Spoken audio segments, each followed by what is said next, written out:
I never hit record, Chris. Oh, man. That was so good, too. I was so succinct. At least we figured it out. I was so succinct with everything. Oh, my gosh. That was amazing. Hello, everybody, and welcome to our top 12 albums of 2024. We just recorded the entire intro and realized we weren't recording, so whatever, we're going to redo it. Hello, everybody, and welcome. My name is Patrick Musilek. I'm Chris Parker. Yes, he is. And we are here to discuss our albums, our lists of albums, whatever. I was so succinct a little while ago. You were. Now you're all caught up in your head trying to catch it. Yeah, because now I'm like, what did I say? What haven't I said? What do we got to do? We got to redo everything. So anyway, we each have our respective lists, and in this video and the next video as well, we're going to split our list into two. In the first part, we're going to talk about our number 12 through number 7, and then in the second video, we're going to talk about the big stuff, number 6 through number 1. And like I said, we each have our respective lists. There may be some crossover. There may not. We'll have to see. That's one of the fun things we do. But we do these lists here every year, and we have a very special reason to celebrate this particular year, because this is, in fact, one decade. This is the 10-year anniversary of Chris Parker starting his lists. Yes, wow. That was a surprise to him 10 minutes ago when I brought it up. It was. And it was wonderful content that no one will ever see. It was, and my reaction was far less forced. Yes, and it was much more genuine. But anyway, as I mentioned earlier, but not to you people, I swear I'll get used to this in 2 seconds.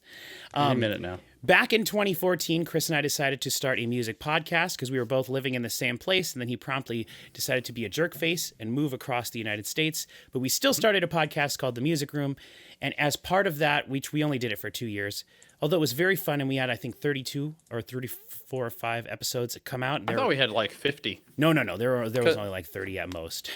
Yeah, because we only did like one a month, and we only did it for 24 months, and we actually did a couple with 2 a month. All right, yeah, that makes sense. Once a month. I think we were trying to do it like every 2 weeks, I think, maybe every 3 weeks. But anyway, we had a lot of fun doing that. And one of the things that we did as part of that was do our top 12 albums of the year. And so 2014 was Chris Parker's very first year doing it, hence the 10-year anniversary.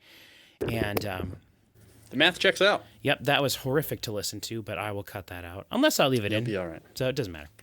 But so we're here to have fun today, and we are ready to go. So for those of you who have been with the channel and you've been following us, whether it's because you've been watching some of our Metallica videos, you've joined us on our Discord, which there's a link to that in the description of this video. Our Discord community is growing. The channel's growing slowly, mainly because of the Metallica videos, but we've got other things videos that have gotten kind of good views this year, Linkin Park and some different video game things we just started doing, although we won't be doing a lot of video game stuff, but those videos got some good views, so who knows. But if you're new here, generally on the channel, we do reactions. We've been doing Metallica, as I said, the last few years. That's been helping us grow the channel. But a lot of the time, what we're reacting to are new albums that are coming out that we are excited for. And so this year, we reacted to a lot of albums that came out this year. And that's generally the reason I started this channel back in the day. And then we've started doing, like Metallica stuff, older stuff that I haven't heard that people want to actually see reactions of. But we've talked about some of the albums for quite a while and done actual reactions to them throughout the course of the year. But we're also going to be talking today, I'm sure, about a lot of albums that we haven't brought up on the channel before. So I'm very looking forward to that. Sorry, my thoughts are still all jumbled. But if you are new here... Yeah, it's tough to remember what you have said. It really is. You know. It really is. And I was so succinct, and I was very proud of myself for not being a long-winded windbag like I normally am. Anyway, the main thing I'm getting at is if you are new here and you haven't seen any of the videos before, but you're curious about our lists, I encourage you to stick around and actually hear us talking about the music. But one thing I want to talk about at the very beginning of the video, just very briefly, is to say that if you haven't been following the channel, at the very beginning of this year, very end of last year, was in the end of December, early part of July this year, I was diagnosed with cancer. And so that's been an extremely large part of my year this year and part of the channel as well. And because of that, I was gifted Spotify Premium by my cousins, Cody and Audrey, who've been on the channel. And so that really impacted my ability to consume large quantities of music this year. And so I do think that my list is similar to what it would be had I not had that, but I do think that I had the freedom to listen to a lot more music this year without at least being frustrated by commercials or not being able to select a specific song, for example, on my phone or a mobile device. Before, I could only use Spotify on my PS4 or my desktop computer or my tablet, never my phone, because on the phone, the mobile version of Spotify, if you only have the free version of Spotify, you cannot choose what individual song off of an album you're listening to. It's absolutely terrible. Wow, that's awful. Okay, so I am all flabbergasted, so let's just move into actually recording content for this video. I always try to have the intros of these videos planned and do all sorts of special stuff, but let's get into the actual content. And the first piece of content that we are going to record will be starting here in 1 second. Everybody take a look-see right here on my table. Can you see this table? Kind of. Just take a look right here. Who knows what I'm pointing at? And we'll be right back in 1 second. Yeah? So everybody that watches the channel and is familiar with the channel will know that what we drink here is a big or special important thing, and I've been saving something all year just for this video. This is something that I purchased at a garage sale over the summer.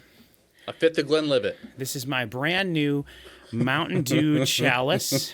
Ooh. Yes. I'd like that. I'd have that. Very awesome. And it is, I had it in the freezer, so it is not like this frosty color. It is clear. And I really like the back. It says, there's an image there. Don't know if you'll be able to see. It says, "It'll tickle your innards." Is that the old Mountain Dew logo? Yeah. Yes. That guy, the mascot. It'll tickle your Y-O-R. It'll tickle your innards. Yep. Back when they used to make it with mealworms. Yes, mealworms. And so, to celebrate this momentous occasion of Chris's 10-year anniversary, and also just for us having this awesome video and time to hang out with you all and share with you 12, actually maybe possibly 20 or so albums of the year that were really special to us, I am trying for the very first time Mountain Dew's energy drink, Mountain Dew Amp. Didn't they used to make Amp? It was a standalone thing that they had back in the day? I don't think so. Look at that. I'm unaware of Super that. Familiar. But like Mountain Dew Amped, like, or something. Yeah, Amp. I'm not too sure. Is it Amp 365? I'm gonna try it from the can first and just see. I'm expecting this to be just like Mountain Dew, but like Super Mountain Dew. Yeah, Mountain Dew Amp. Wow. Introduction in 2001. That is horrific. It tastes horrific. You'll love it. You'll love it by the end of the video. You always do. Yuck.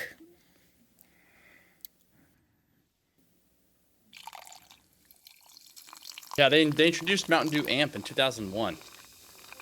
Is that what this is? Probably. So I mean, for those of you who haven't been following the channel and don't know, I've been trying energy drinks this year because I figured I have leukemia. What's the energy drink going to do to me? So here we go. I've got my giant chalice of Mountain Dew energy drink. Aha. It was in 2001. It was It tastes Amp. horrific. It was Mountain Dew Amp, and then in 2009 they made it just Amp, and then in 2018 it went back to being Mountain Dew brand. Oh, interesting. Okay. Because I know they have Mountain Dew Kickstarter as their energy drink. That's kind of the thing I always think is their Kickstarter. Those are everywhere. You can see those everywhere. But anyway, so be drinking here's a fun one. The beverage is packaged in both 16 and 24-ounce cans and is sold in the United States, in Canada, the UK, and Lebanon. And that's it. So all my Lebanese friends out there. Yeah, why in the world is it just that's so weird. Like all of these places you would expect, and also Lebanon. There's probably like a green dye or something in it that most countries in the EU have banned or something like that. Okay, so anyway, thank you everybody for joining us. The intro portion of this is now over. I had all this special stuff I wanted to say, but I've been totally thrown for a loop. So let's just get right into what you're here for, and that is us talking about our lists and album that came out this year. So I thought one thing that we could very easily start out with would be talking about our Spotify Wraps from this year. Chris, did you have any of your info pulled up at all, or? Oh, my Wrapped is such a bummer. Yeah. Because of the way, First of all, I don't listen to music anymore, which is a huge problem in my life. Putting these lists together gets a little bit harder every year, which I deeply hate. And at the same time, I very much appreciate the stuff that we do here with the reactions, because otherwise I feel like I wouldn't hear more than 5 albums a year these days, because Right. things have shifted in my life. But so, and also, like, since I do audio work all day long, I might primarily listen to like game soundtracks and things like that. More And background so, things. and I do that all on YouTube Music so that it doesn't sully my Spotify list. But Gotcha. now, because of that, my Spotify Wrapped is actually pretty grim. And I think it said that I listened to like 900 songs this year, some terrible, sad number. Okay. But I don't know how do you get to the Wrapped? I don't know. It's only there for like a week. Yeah, I know that they send you an email. If you want to look for that for a sec, I'll go over some of my stuff. Yeah, do it. So I already mentioned that I was gifted Spotify Premium earlier this year, and it was a 6-month gift. And so around July, I had it come up, and so I chose to just purchase it myself, and I'll probably have it now forever because I don't know if I could not. One of the things that I do use Spotify for the most is if I'm having trouble sleeping at night, which I have had a lot throughout this year with all the different medications and chemotherapy and stuff I've been having. Wherever I'm at, whether I'm in the hospital or if I'm, I've had to stay at the hospital several times throughout the year, 4 times actually, and each time for I think 3 days minimum. But for the vast majority of the time I was at home, and so if I would have trouble sleeping, I was trying to find the correct wordage to say, but I ended up finding I really enjoy acoustic instrumental music, sort of like chill acoustic music, whether it's piano or acoustic guitar, and preferably a playlist that has both acoustic guitar songs and piano songs. And actually, very recently, I found one that's called Autumn. It's like Autumn playlist, and it's soft. It's like smooth and chill or something, but it's actually a mixture of piano and acoustic guitar stuff. And there are several songs that have both piano and acoustic guitar in them, because I just love the sound of a piano and acoustic guitar playing together. And for some reason, that is not a very common duo that I have found in the world of chill music at all. It seems like it would be. Yeah, you would think just a guy sitting at a piano and a guy sitting next to him with an acoustic guitar would be like a common thing, but it really isn't as far as I can find. But anyway, so while my total number of hours listed or minutes, I listened to music for 34,984 minutes this year. Maybe a quite sizable chunk of that is I will start, generally when I go to sleep, I find the playlist, I start playing it, and then I tell my Alexa that I have in my room to play music for 25 or 30 minutes. So that's probably a big chunk. Sometimes I'll forget and it'll just play through a playlist for several hours, and I'll wake up and be like, Alexa, shut up, Sure. So that might be how some of it is. So in terms of my actual, like, Wrapped, it's a little skewed because there's a lot of artists and things on there that were just like acoustic. Like if I had a playlist that I listened to several times, generally I don't listen to the same songs over and over ever. So my goal throughout the year is to try to listen to as much new music that came out in 2024 as possible. And so my total Wrapped, to get my numbers out there, and then we can discuss a little bit, I listened to 2,341 different artists throughout the year. And some of that, like I said, is through playlists. So if there's a playlist that has like 9 hours of music, that means there's probably several hundred artists just on that playlist. So that might be a little skewed, but I definitely know for sure I listened to at least 400 albums that I specifically sought out and listened to. I listened to 6,561 songs. I listened for 34,984 minutes. So those are the sort of important numbers. I really think the important thing is that I listened to 2,341 different artists. I think that's kind of special. That's a lot of different artists. And I definitely listen to Spotify like at least quadruple the amount this year than I have any previous year, for reasons I've already discussed. But one other thing that is interesting to mention, my top artists for the year. My number one top artist is a band I discovered this year, and I was very embarrassed. I did not know who they were, and they really saved me. They got me through some tough times at the beginning of the year when I was having some health stuff. But the band Big Big Train is my number one most listened to band throughout the year. So my number one is Big Big Train. My number two is Nightwish. My number three is Metallica. My number four is Children of Bodom, and my number five is Linkin Park. Wow. which is really interesting because I know I only listened to Linkin Park a little. I did listen to Linkin Park a lot more because we were planning to do a Linkin Park video. So I was listening to Linkin Park for like a week or so pretty straight through when I was prepping for a video that we ended up never doing. So that's probably why that's there. Children of Bodom is sort of my go-to. Like I get home from a long day, I walk in, I say, play Children of Bodom because I know it's going to be a fast, intense song. Also, if I'm kind of pissed off and I don't feel very good, Children of Bodom is my go-to for that as well. So, and then Metallica is really interesting because I really don't feel like I listened to any Metallica on Spotify. I have their entire catalog sitting up here. And also I have a bunch of their CDs down here too. So it's like I don't really know why I was listening to them on Spotify, but I must have been. So, did you manage to find any of your Spotify stuff? We don't have to talk about. No, I'm going through right now. I'm actually coming up with some pretty impressive stats. I'm almost done with it. So you just vamp for a minute or something. Okay, so I'll just say I really do think for a long time, for those of you who are unaware, for a long time I resisted digital music completely. I have a CD collection that's over 3,500 CDs, and I really still enjoy getting CDs if I can, but the amount of CDs that I buy per year has gone down I think the most CDs I ever bought in 1 year that came out that year was 42. Wow. Yeah, and that was at the height of when I was at the studio, actually making money at the studio, so I had money to burn, and I was living next to a Best Buy that still had CDs. This is probably 2014, 2015, actually, when we were doing the music room. And so I could just go to Best Buy because I remember going there and buying like a bunch of different stuff that nowadays the idea of finding it in a store is asinine because you can't find anything in a store. CDs, they don't sell CDs in stores anymore. But so CDs were a lot more readily available at the time. This year, I think I bought a total of 8, maybe 9 CDs, which is absolutely terrible. Yeah. Less, yeah. And I actually just got 3 of them delivered in the mail today because I've wanted to buy them for months and I just haven't been. But as I've been working on my list, I sit there and I evaluate, like, do I want to spend the money on this to have it in my collection? And there were only 3 albums that I didn't already have from earlier in the year that I decided are worthy of being in my collection. So I ordered 3 albums like last week and they came in the mail today. And I'll point those out when we get to them because they are on my list. All right, what did you find out? So, as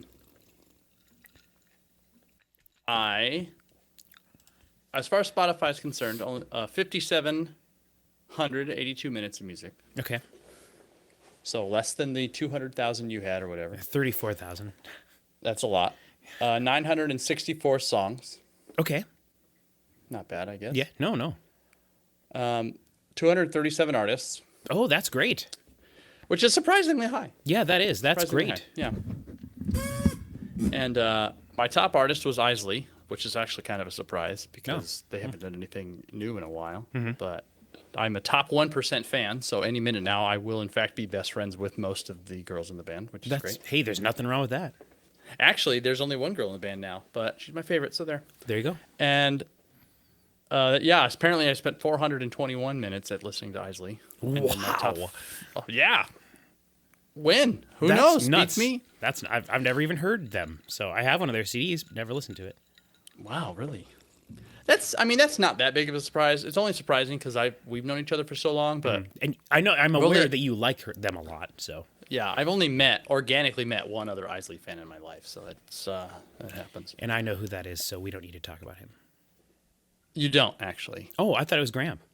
It was, but that's not. He's the one who told me about them. Oh, I see. You mean organically? Yeah. Okay, gotcha. Yeah, like somebody I met after the fact who just like showed up in my life one day and was like, "Oh, you know who Isley is? That's insane." Okay, gotcha. And then my top 5 artists are Isley, Ashniko, The Decemberists, Poppy, and Protest the Hero, which is not surprising anybody at all. Awesome. That's awesome. Decemberists. Interesting. You're still listening to those guys, though. I know you've been disappointed with some of their albums. Somebody had a new album this year, and it might be in my top 5. That's, dude. Talk about a full circle. Talk about a full circle moment. I found out who the Decemberists were because you had them as like your number 2 or 3 on your list in 2014 when we did our lists for the first time. Yeah, that probably would have been the King is Dead. I think it was a Yellow album. Yellow for sure, yeah. Yeah, And so, I don't remember what it's yeah. called, but they definitely like they have one album. I can't remember. We'll talk about them later, maybe. Good, bad, whatever. It's a mess. But they have one album that has two of my favorite songs of all time. And this, yeah, we'll talk about that later. But, Awesome. That's really cool. So, any other Spotify stuff you want to bring up? that seems to be it. My most listened to song this year was Moonlight Magic by Ashnikko, which apparently I listened to 11 times, which seems really sad. I don't think so, because when you slice it down to that, it's like just this song, the most song, just 11 times. Like, I don't know. It seems like that doesn't seem like a lot, especially considering you listened to 400 minutes of Isley. You'd think that would have Right. equate to 10 times listening to one of the songs 10 times. Totally. But I mean, So, Isley's got like 6 albums, so I guess you spread it out far enough. That's yeah. Okay, so we've already kind of touched on just this sort of general idea of how we go about doing this. I've talked in previous years about how I search out and find new music.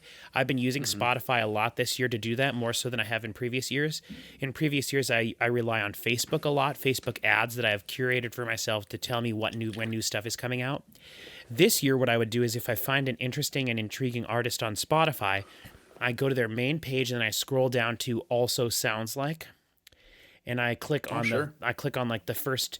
What I do is if I click on anything that looks interesting, first of all, I click on it, and then I look, and if they had an album that came out this year, I went right to it and I listen to like 10 seconds of it. If it was not garbage, trash, fire, I added it to my playlist, and then that's how I sort of ended up finding it, whether or not it was worth pursuing further on later.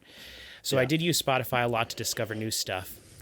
I also wanted to bring up the idea of, Chris, for you, whether or not you think doing reactions on the channel impacted your list at all, or how much you listened to music this year. It did, yes. There's 1,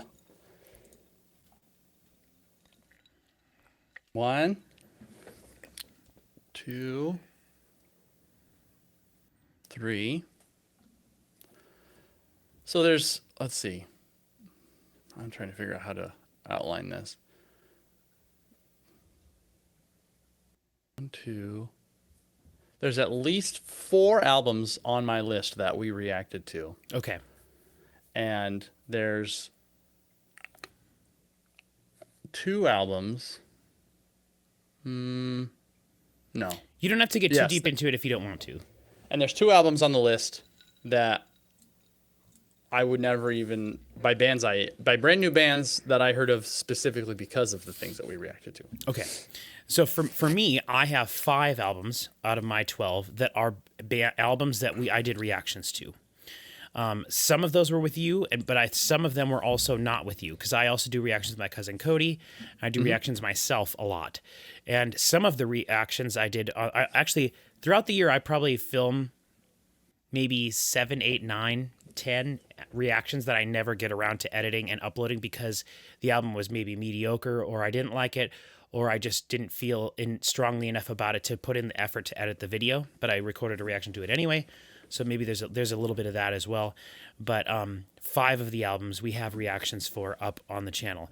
Now, I was kind of surprised because I wasn't too sure whether or not that was a good number or a small number. You know what I mean? Like 5 out of 12 isn't really that much. But it's almost kind half. of. Yeah, it is almost half. And so that is kind of interesting because the way we choose to what to react to on the channel for the most part is it's me choosing it and then asking if anyone wants to react with me or if I think I should do the reaction myself. Or if it's something that's sort of in the zeitgeist that's big enough that we should do a reaction to it.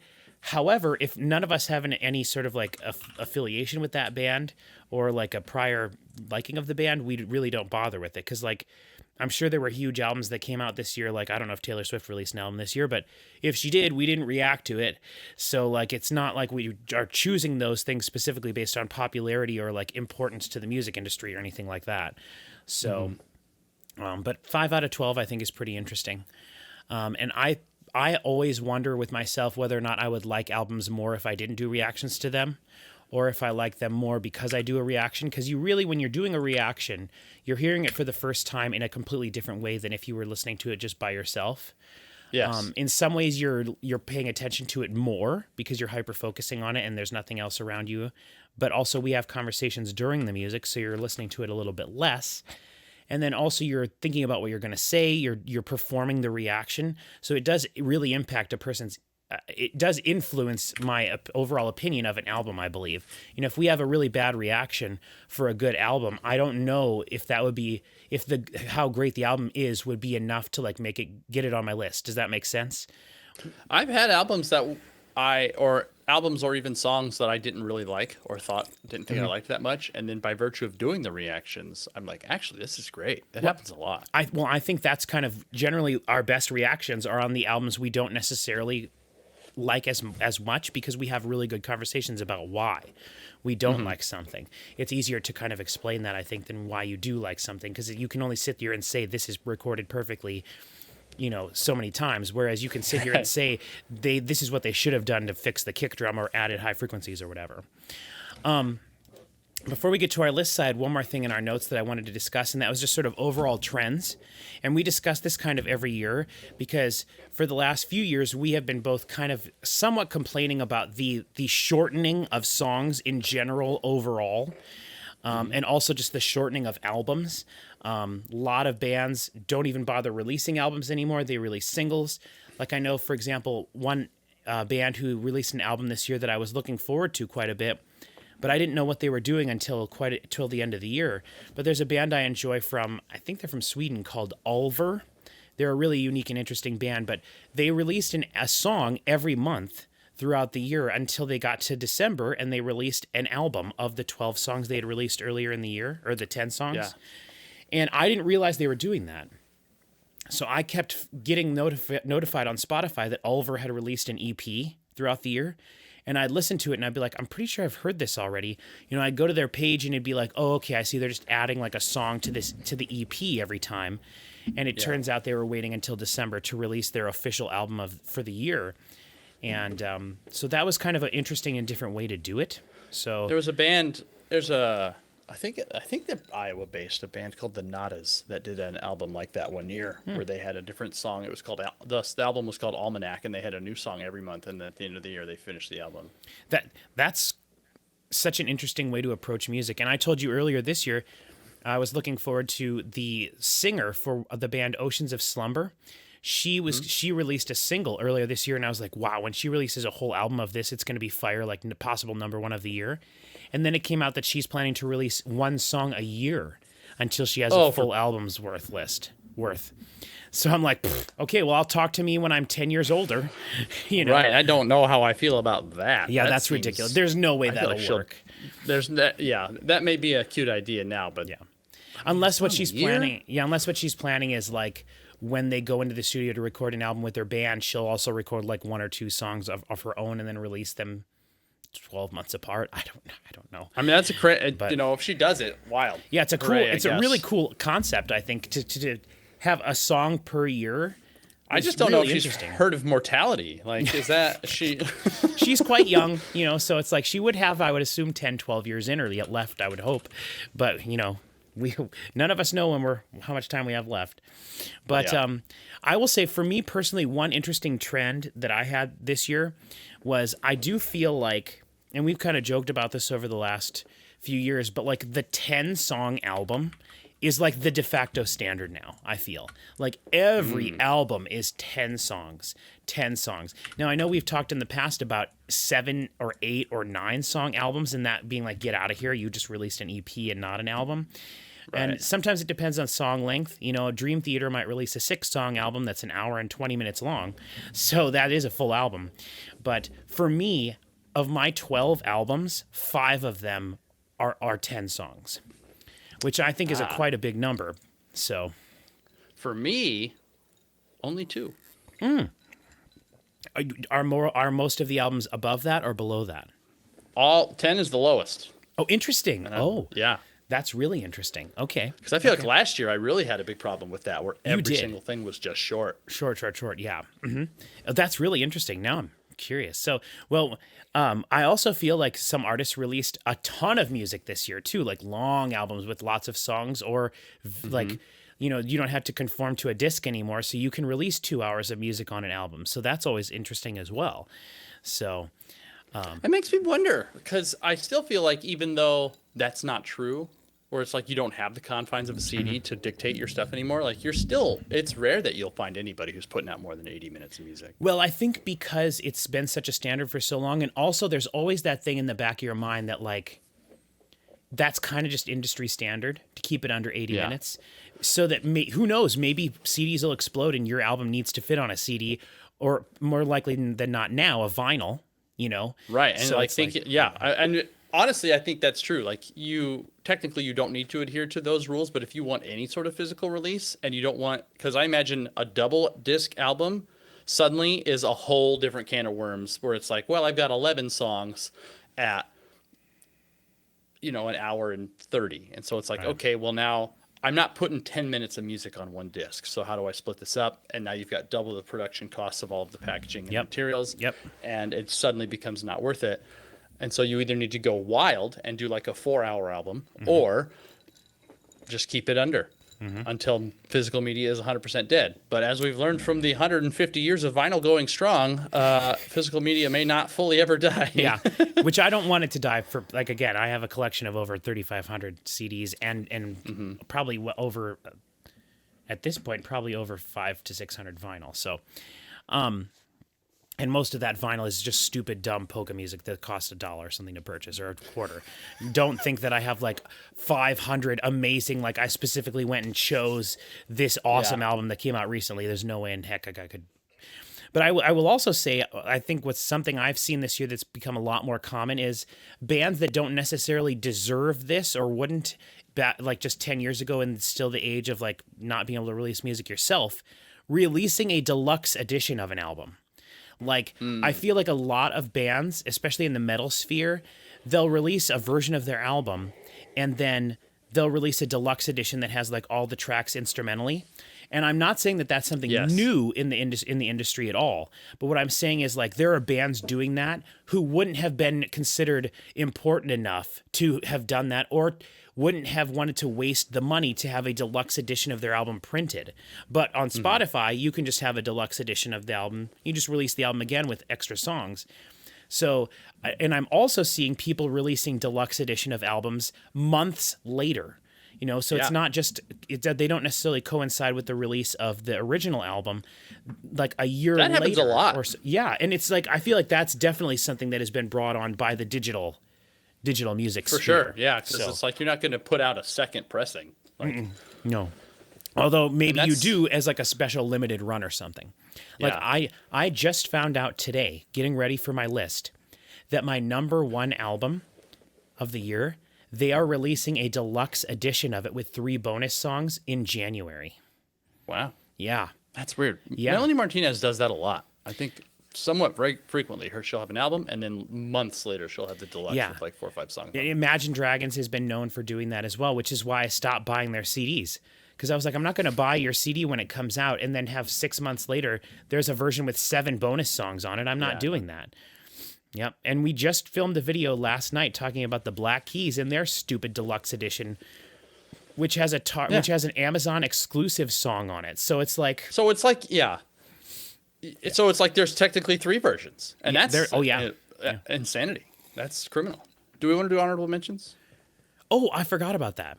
Yes, I do. Sorry, Chris. That's fine. Okay, so thank you for doing that, because this is something I look forward to every year as well. So we have 3 different categories, essentially, is the way I've been thinking of it in my head. Our top 12 albums. Then I have bands that released albums that were close to being on the list, right? So those to me are the honorable mentions. What I want us to do for this video is the albums that are worth mentioning. So what that means to me is, when I go through my list of 400 albums that I've gone through this year, the ones that I chose to specifically write down to consider for the list. So not necessarily albums that could have really ended up on the list, but albums that I thought were beyond being good. Does that make sense? Mm-hmm. And so, Yeah. so in the past, when we do this, I just go through and like rapid fire through the names, so that if someone hears that they're a band that they like or are familiar with, then you at least know that your music taste kind of at least made its way into my taste for this year at least. So I don't know if you have any bands like this, Chris, but I'll just go first, and while I'm going, you can think. I have a few mentions. Okay, so I'm just going to rapid fire through mine real quick. So again, these are just bands, not the album. These are bands that released an album this year that these albums are beyond good, but not quite enough for me to consider an honorable mention. I didn't fight with myself to include these albums on my list, but I thought they were good enough to be considered in the running initially, if that makes sense. Okay, here we go. Trash Boat, Vola, Crown Shift, One Morning Left, Hugh Gorm, Fever 333, JJ Gray and Mofro, Sarah Harose, Oliver, Ad Infinitum, Ashton Irwin, Cemetery Skyline, Blind Man's Daughter, Madeline Perot, Smash Into Pieces, Powerwolves, Chelsea Wolf, Mother, Caligula's Horse, Evergrey, 7,000 Bucks, Joywave, Deep Purple, Gangsta Grass, Eels, Powerman 5000, Static X, The Barbarians of California, Man with Roses, Devin Townsend, Winter Sun, and Venues. Two of those are in here somewhere. So those are my albums worth mentioning. If you heard me say a band that you're aware of and you didn't listen to their album from this year, that means you should go check it out. My list is not quite that Robust. this is not necessarily albums that I think are better than good, but not on the list. These are just the things that I had left over after I made the list. Okay. A couple of which I may have not ever actually listened to. So, okay, that's fine. I mean, I guess they were on the list because they were, I heard enough of it to think, oh, this might be worth considering, because it always goes into my, contenders playlist to be listened to later. But that's not all the case. So, Teens in Trouble, which is an album by the front woman her name is Lizzie Kaplan, and she used to work at Games Radar. Lizzie Kaplan? I think I'm thinking of an actress. Not Lizzie Kaplan. That's the actress. I'm thinking of Tim. What is his name? It's not Lizzie Kaplan. It's Lizzie. Her maiden name is Lizzie Cuevas, and I cannot remember her last name now. Lizzie Borden? She took an axe and gave her father 40 whacks. Shut up.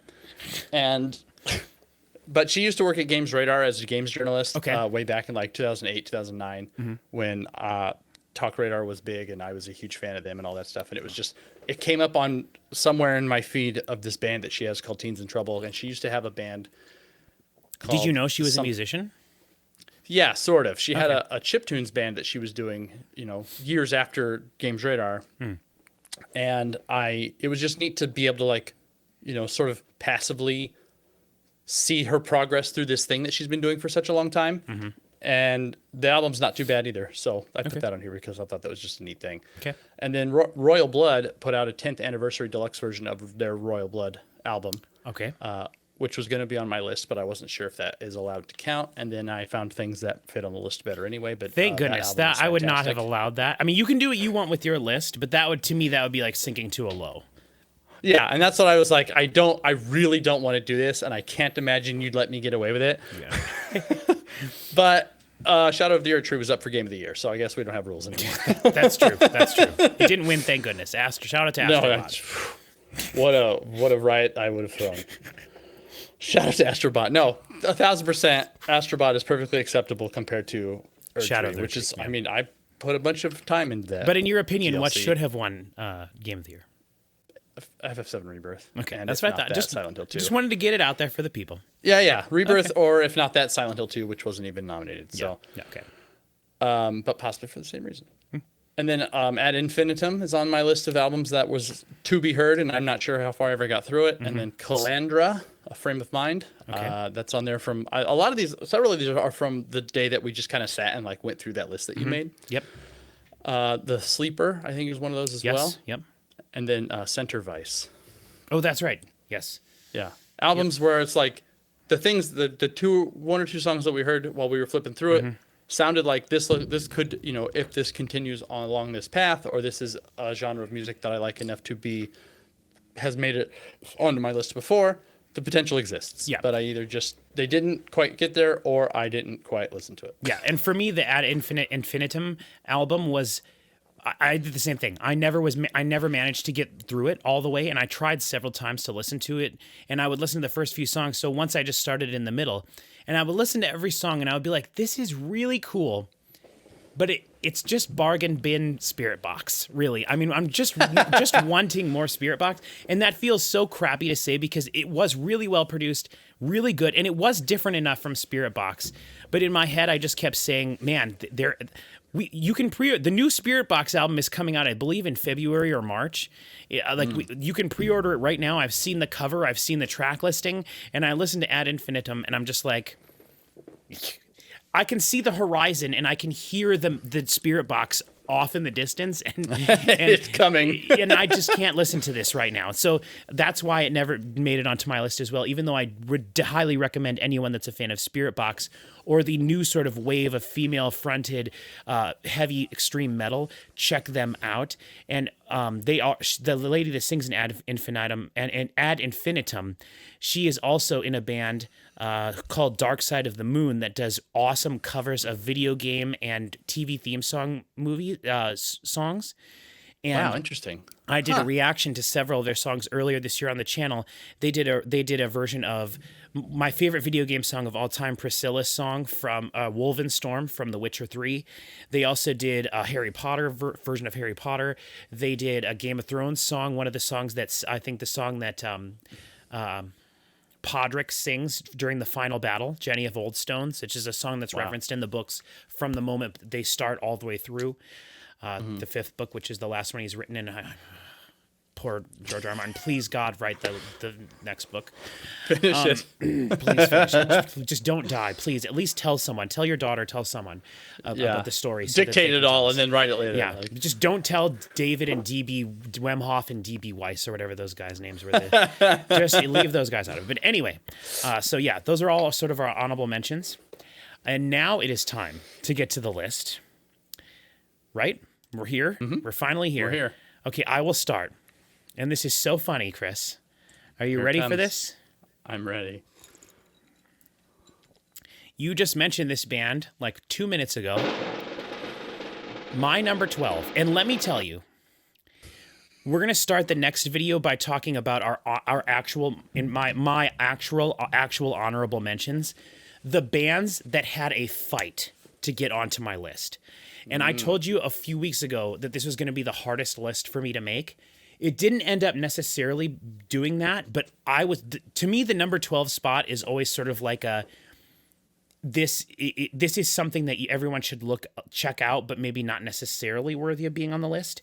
That's not the case this year. There were bands fighting tooth and nail to get onto this list, and I had to make some really tough decisions. So at the beginning of the next video, part 2, I'll tell you the albums that very barely just like got knocked out in the last round to not make it onto this. But my official number 12 is A Frame of Mind by Calandra. I always thought that I had to endure, carry the weight of it all. Parts of myself had to be ignored, or I'd be unlovable. This album is 10 songs, 48 minutes long. However, of those 48 minutes, there is a 4.5-minute instrumental that is the penultimate track on this album that is so hard for me to get through. So you can subtract 4 minutes from those 48 minutes. So really the album is about 43 minutes long. That's why I bring that up. So Calandra has one of the things we're going to do when we go through and list these is I asked Chris to find how many monthly listeners on Spotify each of these artists have. Yeah. Did you do that? Well, I'll fix those numbers by you the can, time I start listing my mess here. Exactly. So Calandra, 423,000 monthly listeners on Spotify. And I also made note of where, for me specifically, where each of these bands are from in the world. They are a collection of artists from Norway and Sweden. And for those of you who don't know who Calandra is, it's Calandra, Kalandra, if you want to look this up. They are pretty well known, and I think the reason they have over 400,000 monthly listeners is because they did a soundtrack for a video game. Oh. It is called, I should have had this written down, but I didn't do that.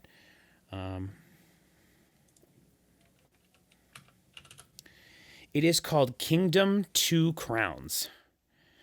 I believe it is a side-scrolling game. It's called Kingdom Two Crowns Norse Lands Soundtrack. And the extended version is, I believe, what's considered an album of theirs. It's their second full-length album. I have not listened to it because I couldn't get over how fantastic their album from this year is. So their album from this year is called A Frame of Mind. And the thing that makes this really special to me and that made it worthy on the list and I decided to knock all these other bands off to include this on here is I have been searching for a band like this for a long time. I've always wanted a band to approach music from this angle. So what this band does, if you're unfamiliar with them, is they have a female singer. They are sort of a metal-ish band, prog metal band, but they have a female singer. She has a very unique and interesting voice. I really like her voice. And it almost sounds like it doesn't belong in this genre of music, but the more you listen to it, the more you're like, no, it couldn't be anything other than this style of voice. It wouldn't work if it was anything else. So the thing that makes them special is almost all of their songs are ballads. They're slow. They are acoustic guitar based. It's a bed of, I was trying to figure out how to explain this, and I've actually thought about this album a lot more over the last few days than any of the other albums on my list because I was trying to decide whether or not to include it. So Chris, for you specifically, the way I would describe this is I've never heard an album that transported me to a very specific location more so than this album.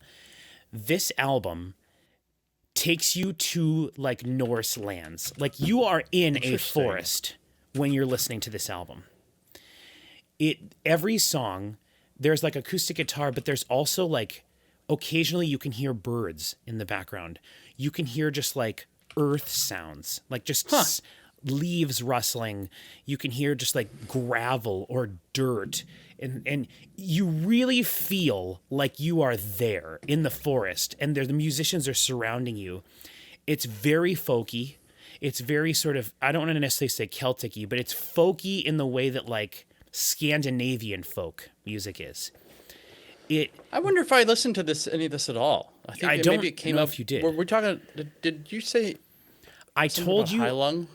Yes, I mentioned Heilung and I mentioned A Fine Frenzy. And I said, you need to listen to this. I brought this up to you when we were doing just like listening to stuff to see what it was like going through our list. We have a video on the channel where we were going through like stuff I had on my list randomly to go through and see what they were like. It was a fun video for us to do, and I'd love to do more of that. But I told you to add this to your list and listen to it because I knew you would like it because there's elements of this. The recordings, the sonic quality of it is really as high as it can be. You and I both really like close mic'd things. We really like that album, A Fine Frenzy, and you can feel and hear the person playing the instrument, right? You can hear a little bit of a rustle of clothing. You hear the wood of the acoustic guitar. You hear the piano keys hitting, like, you hear the environment, and that is what this album is based on. Except what you're hearing is nature. Just not listen to this one then. That's what I'm guessing because I think you would have had it on your list. But bummer. But that's fine. Almost all of these songs start like acoustic guitar, and some of them build to having like guitars in them. But really, at no point is there ever like crunchy. Nothing is ever heavy, the whole album. But it does get a little prog rock metal-ish, where the guitars are doing some more complex chords and stuff. So it can feel a little bit menacing. And it's kind of like the thing that it kind of reminds me of is The Witcher. And I've talked about this before. My favorite enemy in any game ever that creeped me out the most is the Leshen or the Leshy. It's in the books. It's called a Leshy, but in the game, it's called a Leshen from the Witcher game. I have a Funko Pop of it right here. This guy. Yeah. Because he is essentially nature. It's like the forest is attacking you. And when you're in The Witcher, in the game The Witcher, when he is attacking you, like other animals from the game will come and attack you too. But it really, in the books and everything, and in the TV show too, when there's a lesson, I believe, in the TV show, it just feels like the forest is... It feels like you're in the forest, and the forest is like, I don't know how to explain it. It's like you're being attacked by nature. And so there are moments of like on this album where it gets a little bit like menacing and dark when the like electric guitars and the actual drums come in. But those are very short moments. Like I would say 70% of this album, if not 80% of this album, is just the beautiful acoustic folk based, like maybe some Congo or like some like there's a lot of like flutes and whistles and things, handmade instruments that this band plays. This is a really special album. It's hard for me to explain because it's so complicated. I can explain it, but it'd take me too long. So the vibe of this album is like my favorite thing, but then the performances are great. Her vocals are phenomenal. I think probably two of the best songs of the year, if not that I've ever heard, are on this album. Wow. They're both just ballad songs, so there's no drums or anything in them. One of them is just acoustic guitar, then strings, and then there's background vocals, and that is the song called "The State of the World." And I think that is like probably a song of the year. I would say maybe. It's tough because it has to compete with Matthew McConaughey, but the State of the World by Calandra, if you want to check them out, I feel like that's a really great example of what this band can do. You start listening to it, and it's just acoustic guitar and her singing, and you're like, okay, I've heard stuff like this before. But by the end of the song, you're just like overcome by the things that are happening and the swirling and the movement and the strings and the background vocals, and it's incredible, and it builds, and the lyrics are phenomenal. She's talking about the state of the world and politics and how people are towards each other and everything, and you're just like, yeah, I agree with you. This is so amazing. It's so, and then it builds, and then it just stops, and then she repeats the first two phrases of the song again, and you're like, yeah, it's great. And then that same formula, the last track on the album is called "I Remember a Time." It is recorded completely different from everything else on the album. It sounds sonically 1,000,000,000% different from everything else. It's so much closer. It's like 10 dB louder than everything else on the album. But man, is it just like, this should be the anthem of Earth. You know, if we were going to send a song to aliens to be like, come peacefully to our planet, I would send that song. It's phenomenal. Like 10 out of 10 song, both of those are. And this whole album is like, it's very close to being perfect. There are two songs that are sung in their language. I don't know if it's Norwegian or if it's Swedish, or maybe some sort of old, like Gaelic, maybe not Gaelic, that's English. Some sort of old Norse-ish type of language.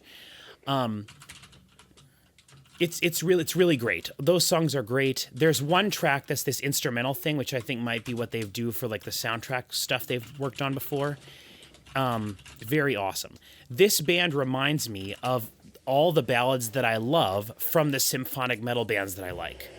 This band reminds me of some of the Nightwish, some of the Epica, some of the Leaves' Eyes, Theater of Tragedy stuff, like some of the more OG symphonic metal bands, when they would do like a Scandinavian type of folk song that's just a ballad with no heavy parts. Mm-hmm. That's the entirety of this album. So special, amazing, definitely worthy of being on my list at my number 12. I was gonna say, how it sounds like just the description of it is like, this is like number one material based on all the ways that you talked about it. Well, like I said, I've thought about this album way more than the other albums on my list because I was fighting with myself about whether or not it would be there. You know, so I was thinking about what are all the positives of this album, what are all the negatives of this album, and I could talk just as long about the two albums that didn't make it, that I was fighting with, that were fighting with this album to make it on the list, but that didn't. You know? Yeah. So I have almost more to say about this album than any of the other ones on my list because I thought about it so much and I've listened to it so much over the last week trying to determine whether or not it deserved to be on the list or not. And in the end, it did. That's fair. That makes sense. So Calandra, A Frame of Mind. All right. So my number 12, I will have the exact opposite amount of things to say about it. That's all right. Yeah, it is Hopeless Romantic by Aviva. Okay. Why is that funny? Nothing. I tried listening to this album. Interesting thing to say. Poison ice, everybody trying to poison ice. Why is it this way nice? Everything we touch is poison ice. 12 songs, 34 minutes. 1.6 monthly listeners, which I think I am actually a little bit surprised about. Seems a little high. Wait, 1.6 million or 1,000? Million. Million? Wow, for her? That's what I'm saying. I'm Good surprised for her. by this. That's awesome. It is For the awesome. record, we discovered Aviva back when she was not that big, and Right. we really enjoy some of her other albums. So that's awesome. Well, and that's the thing too, is like one of the things that I was going to say about her is that she seems to have whatever, I don't know what is responsible for bands that are just like cannot stop putting music out. Like she's got a new album every year, and every time I look at the new album, there's like 2 or 3 singles from after that album. Like she's almost a machine. And it's not anything, and you might even be able to speak to the album itself more than I do. I only went through it like, once or so. Well, I didn't But- get all the way through it. I just stopped after song 3.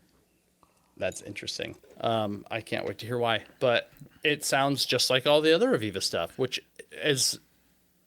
sounds like a complaint, but not everybody needs to reinvent the wheel. Like that's one of Right. my favorite things about Chevelle is that Chevelle Sure. always sounds like Chevelle, and for that reason they're excellent. And Right. for just based on the type of music that she makes, it's like, oh, more Aviva, great, it'll be good.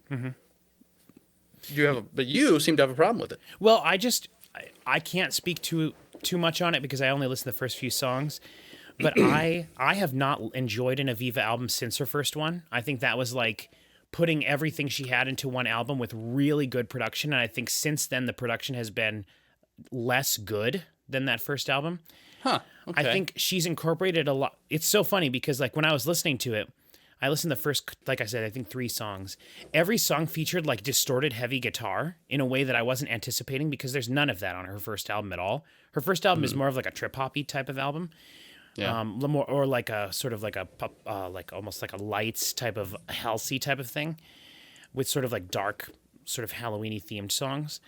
And when I heard this new stuff, I am trying to get over a cold, everybody. So I apologize if I cough. I'll try to cut all of it out, but hopefully it won't affect my talking too much. I'm only planning to talk for the next 4 hours, so. But anyway, I think that the production seemed quite loose to me, and it just, I don't really remember very much about it. I remember listening to it and thinking, oh, this is exactly what I thought it was going to sound like, and I was disappointed that it wasn't better. It wasn't like better than I hoped it was going to be. And after the first few songs, I was like, this is not, at this point in the year, because I didn't hear it until like a week or 2 weeks ago when I remembered that it had come out. And I was like, nah, this isn't for me right now. And it wasn't impressing me enough to like continue listening to it. So, Well, then it sounds like my number 12 should have been the one should have been your number 12. well, yeah, it wouldn't have made it on my list at all. So, yeah. Right. Well, I just mean like because I understand what you mean. Like Calandra should have been your number 12. Because, Calandra probably would have been my number 12 if I actually listened to it. but the So thing is, we'll like, put that in parentheses. you've enjoyed Aviva way more than me. Like I didn't true. even know she came out with an album, her second album. Like I didn't even know. And when we were doing our list that year, 3 or 4 years ago or whenever it was that she released her second album, you're like, Aviva. And I was like, she released an album this year? Like I didn't even know. And so then you've been keeping track of her a lot more than I have. Yeah, I don't know. Just Spotify knows I listen to her, so it just always tells me when she has new Right. stuff. Right. The 6 times a year I open Spotify to listen to 400 hours of Isley, apparently. There you go. Yes. Yes. Okay, so on to my number 11. This, I think we can both talk about a little bit.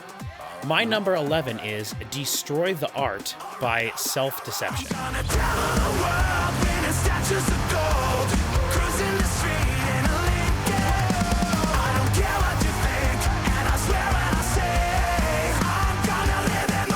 Of Matthew McConaughey. Wow, all the way down there at 11, huh? Oh, really? Oh, is it higher on your list? Maybe. What do you want to? Well, that was what I was saying. Do we want to wait and Yeah, talk that's about it what- later? I think we should, because let's wait. Okay. Because I'm not going to tell you where on my list it is, but we do No, need I to don't wait. want to know. I don't want to know. But I was thinking that this was going to be on your list, but and I had it originally up higher on my list, and I kept thinking about everything, and it ended up getting kind of pushed back, but never to that slot where it could have potentially been taken off. Yeah. And we'll discuss Well, 'cause why you- when we get to it. Even just a little bit ago, you mentioned, best song of the year, Matthew McConaughey. So it's like, it's got to be. I thought it would be way higher up. All right. All right. We'll discuss that later. Yes. So that means on to my number 11, which was Soft by Bones UK. I'll never be you, you'll never be me. So many things that I'll never be. L-O-V-E, well you do you, I'll be busy being me. 11 songs, 41 minutes, 1.7 million monthly listeners, which is a great number for them as well. Almost Yeah. less than I would think, honestly. Yeah. I mean, But- we did a reaction to it. A lot of, if you want to know the in-depth things that we have to say. I didn't release it yet. It's not out Oh. on the channel. Well, then never mind. I don't need remember to- any of the stuff should, that I said. I should get it but up. I don't remember a single song from this album. There's a couple of songs that are like solid for sure, but a lot of it's also more the same from the previous album, and it's kind of the stuff that you didn't like very much. Right. I thought you liked their first album a lot more than you did. Yeah, that was what we And, spent a large portion of the video discussing. So Yeah. Yeah. And I don't know.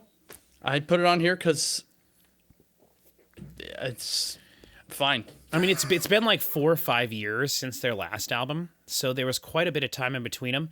And yeah, we just discussed a lot that I was very disappointed with their first album. You didn't remember that, but I think that's because you were remembering how much I enjoyed when they were both part of the Jeff Beck album, Loud Hailer. 'Cause Maybe. I didn't remember that they were part of a Jeff Beck album because Right. I don't really know who that is. But I certainly remember liking their first album quite a bit. Yeah, and the fact that I like literally can't tell you a single thing that's on this album, and we did a reaction to this only a month and a half ago. Now, to be fair, this has been I feel like 6 months ago. this has been the longest year in the history of humankind for me specifically. Yeah. I can't tell you anything that happened at any specific point. It could have been 12 years ago, and it was 12 days ago, but. I the fact that I don't remember a single thing about, honestly, I didn't even include them on my list of things I listened to or anything. So, yeah, the fact that I don't even remember that we did this is that says everything to me. Yeah, and I think that is actually a pretty solid thing to say about this album. Is it's got some good stuff on it, but it is pretty forgettable. So there you go, number 11. Okay, so there's your number 11. Okay, that's all right, because I can talk quite a bit about my number 10, because this is going to be one of the strangest albums we have to discuss. All right. So I don't know if I should have included this album on my list or not. This is a strange album. It just came out a month ago or something like that, I think towards the end of October. And, or maybe it's in November. I'd give anything for this to be somewhere on my list. No, you don't even know what this is. I know. You I'm have sure I no don't. clue what this is. So my number 10 is 1984 by Darrow You can Goy. call me Monday, Tuesday, Wednesday. You can call me Wednesday, Thursday, Friday. You can call me any time on those days. Never call me Saturday.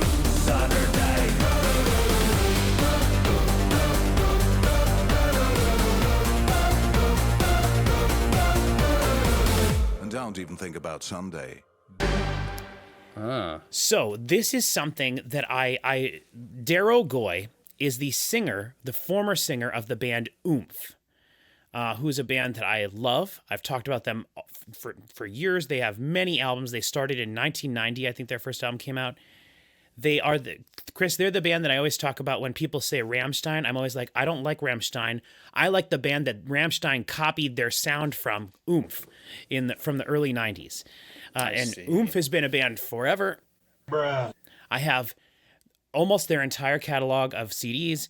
It's 12, 13 albums. I really enjoy their music. They are industrial German, Dutch heart style music. The dancey four to the floor with the jump, jump, jump, jump, jump, jump, and then the guy who's always going, Ieder Leben, Simsam Vlaken, is und aus des Forstnis Nijamikon. like that kind of stuff. Yeah. Really love that kind of stuff. Love that sort of genre of music. And oomph, to me, was the height of that style. And a few years ago, the singer that- left Is that, how do you say it? How do you spell it? OOMPH exclamation Oh, wow. point. Oomph. Okay. Oomph. So the oomph, yeah. The actual oomph. And I can't believe I'm very surprised that you're reacting with like, huh? Because I have talked about this band for so many years, but maybe never to you, which is very strange. It's possible never to me, and you say a lot of stuff to me, so I do. could also just not I remember do. you saying that. Several times this year, I told you about something, and then like months later, you'd be like, "Have you heard about this band?" And I would be like, "Here's my $400 collection that I bought that I showed you in a Once. video." You know, like One time it happened with Frost, but Yes, it was but such an egregious instance. it was of really it. bad example of that. Now, to be fair, I would 1,000,000% forgive you if it was like years ago that we discussed stuff.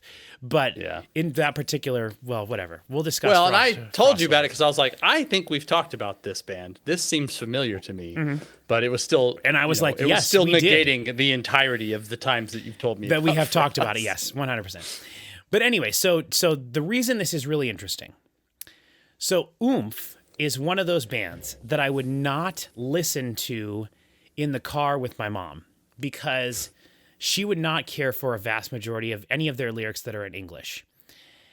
So that should tell you what they choose to sing about in some of their songs, especially their earlier stuff, which is like, so I can't even tell you the names of some of their albums. But a majority of the time they do sing in German. So like, I don't care what they're singing about, right? They're just singing about whatever. Now we have talked about Oomph before, I know for sure, Chris, because when we were talking about songs that make us feel uncomfortable, they have a song that's about plastic surgery. If you recall us having that conversation at one point. I think I do, yes. And we listened to a bit of it, and they have a English version of that song and a German version of that song. But anyway, a couple of years ago, I found out that the singer left the band, and I was like, "Oh man, this is a bummer."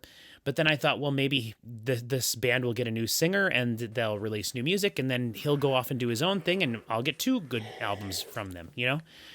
And so last year, the new Oomph CD came out, and boy, was it just very mediocre. It was not nothing special. And Oomph has some albums that are very mediocre. So like, I'm not even complaining that bad about it.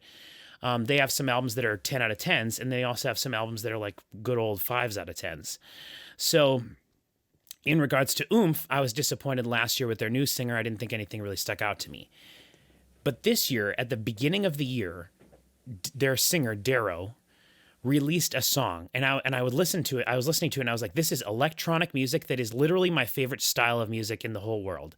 That EBM style, Depeche Mode-y, sort of like clean vocal over the top of like a heavy beat that's slower, like half tempo, with like driving synth bass and pretty vocals over the top of it, like exactly the style of electronic music that I love. And I listened to the first like 20 seconds of one of the songs that he released as a single, like way at the beginning of the year. And I was like, this is awesome. I'm going to forget about this guy until his album comes out. So a couple weeks ago, I look, there's his whole album. It's called 1984.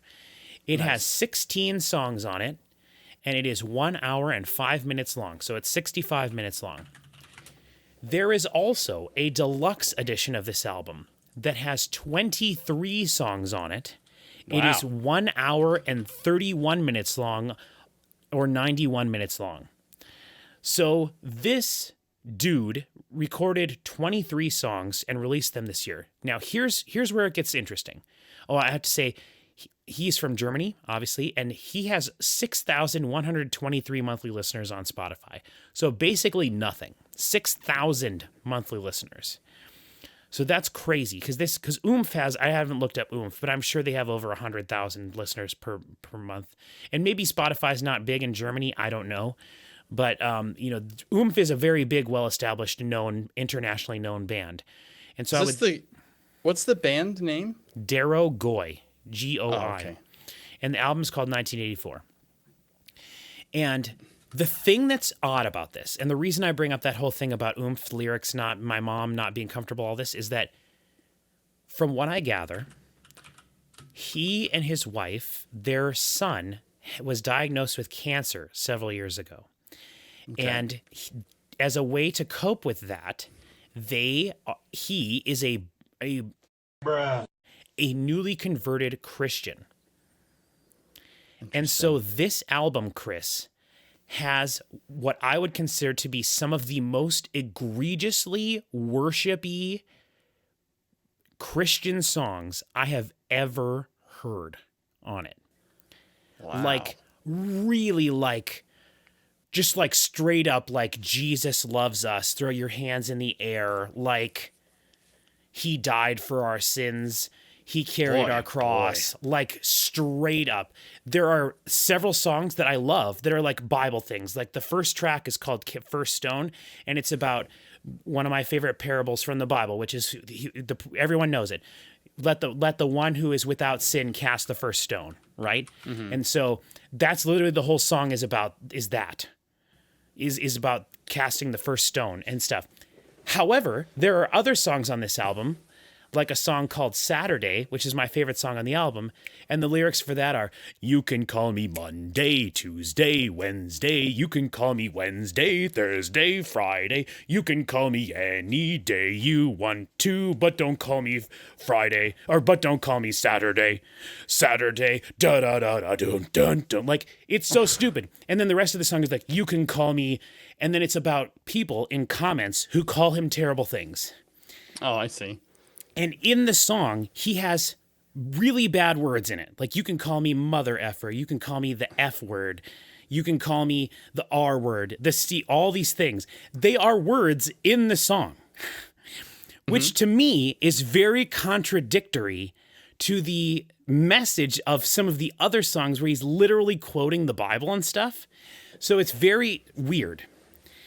So that's the first, like, layer of weird to this. Like, I find it somewhat hypocritical that a person who would literally talk about the Bible, like literally in the songs, then in another song, and I understand he's like referencing how bad people can be. So like it's not him saying the swear words, it's other people saying them to him. And the overall message of the song is that you shouldn't let that get to you. But the fact that he would choose to do that. And then he also has there's a song on this album called Storm. I'll just beep that out. There's a song called Shitstorm, and what he's referring to in that is, I've never heard of this term, but like shitstorm is like, I guess, a term for like when something crazy happens on the internet and people take things out of context and make it into a bigger deal than it's not. There's a whole song about that. There's a song about WikiLeaks on the album where he's talking about you need to freeze Edward Snowden and all this stuff. There's a song called there's literally it's strange. It's a strange album. There are songs about vaxing and stuff. Like, now when you look it up, everything online seems to me like he is like his son did have cancer. I don't know if he survived or not. I assume he did. I hope he did. I really do think that he is a sort of born again, converted like Christian. So he's like on the path to becoming that. And this is his sort of like, I guess, halfway point, because he still isn't like fully that. And he's able to do this other stuff with like swear words and stuff in it.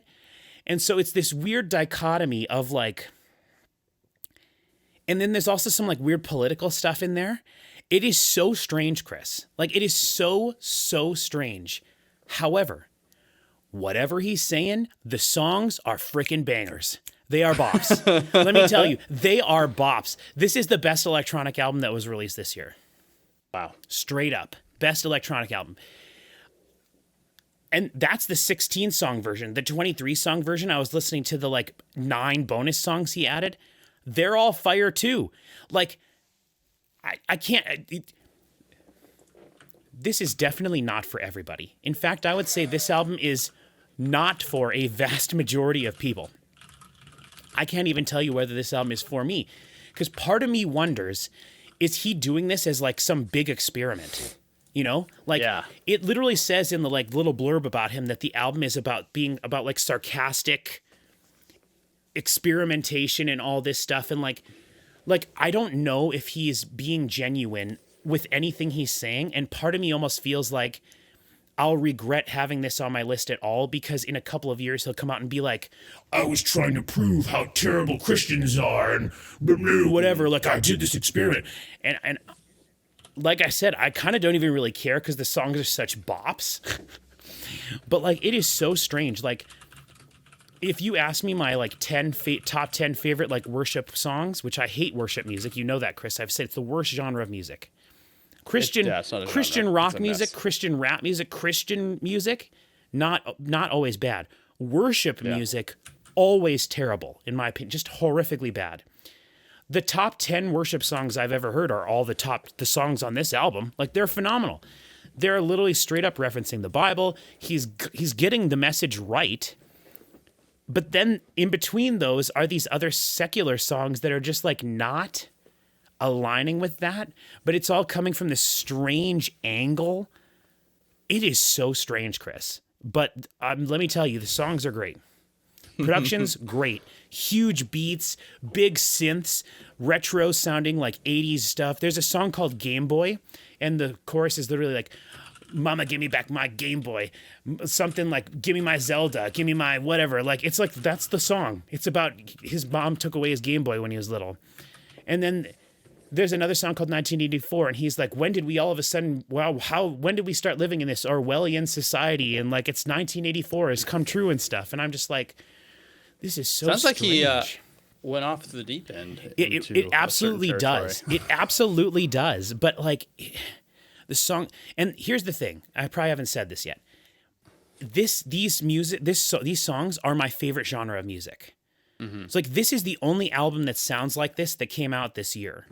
Now, for me, in past years, if an album that sounds like last year, my number one favorite album of last year was Be Born Beaton, a band that no one knows, no one cares about. I never talk about. That album was my number one because it was this style of electronic music: dark, dancey, slow, fantastic vocals, no guitars for the most part. Just awesome electronic music in the exact style that I like. And so I'm kind of putting my money where my mouth is, or whatever it is, my whatever. But I've said in the past, I don't care about lyrics. I've said it so many times. Yeah, and here's your test. And this is me. This is testing me to the limits of my ability. Like, because it's like, It would be honestly, if it's a shame he didn't just stick to German in terms of like the lyrics. You know? Oh, and maybe he's been singing about Jesus for the last 15 years, and I don't even know. I would know, I think, but yeah. I don't know what to tell you. I really don't know what to tell you. That's great. So that's my number 10, 1984 by Daryl Goy. If any of that I just said sounded interesting, check it out. I told a friend of mine, I know he's a huge Oomph fan, and so I was like, here, check this out. And I didn't tell him any of what you just said. I'll see. Maybe he'll flip out. Please let me know what he says. What is I this will. crap? Dude, the song, my favorite song from the album, my favorite song is Saturday. That one has a lot of swear words in it, but it's just so catchy. I think about it all the time. And also, I'll be walking around going, you can call me Monday, Tuesday. It's so catchy. But then the other song I like a lot that's really great is called What If God Was One of Us? And it's... Is that a cover?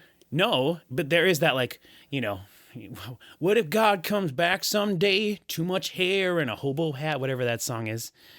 Will he let I him was in thinking or like, turn what if God was our one of backs? us? That's that 90s song. What if God was one of us? Uh-huh. That's a 90s song? Uh-huh. No, wasn't aware of that. Maybe it is a cover song. But I'll have to check. it's got a sweet synth line, and I really like it, but that's like his big single. That's got his, like, that's like 12,000 listens or something on Spotify. Wow. So, all right, sorry. Go ahead. That was way too long on one artist, but what a No, that's dichotomy. fine. Yeah, that's a really interesting and frustrating. When we do our reality. video listening to samples of stuff, I will force you to listen to one of these songs. I mean, obviously, I'll be captive here anyway, and that's the whole point of the video. So I'm sure I'll hear it.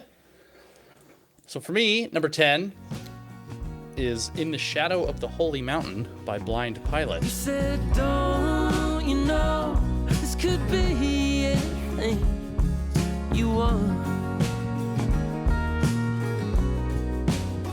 Darling, it was.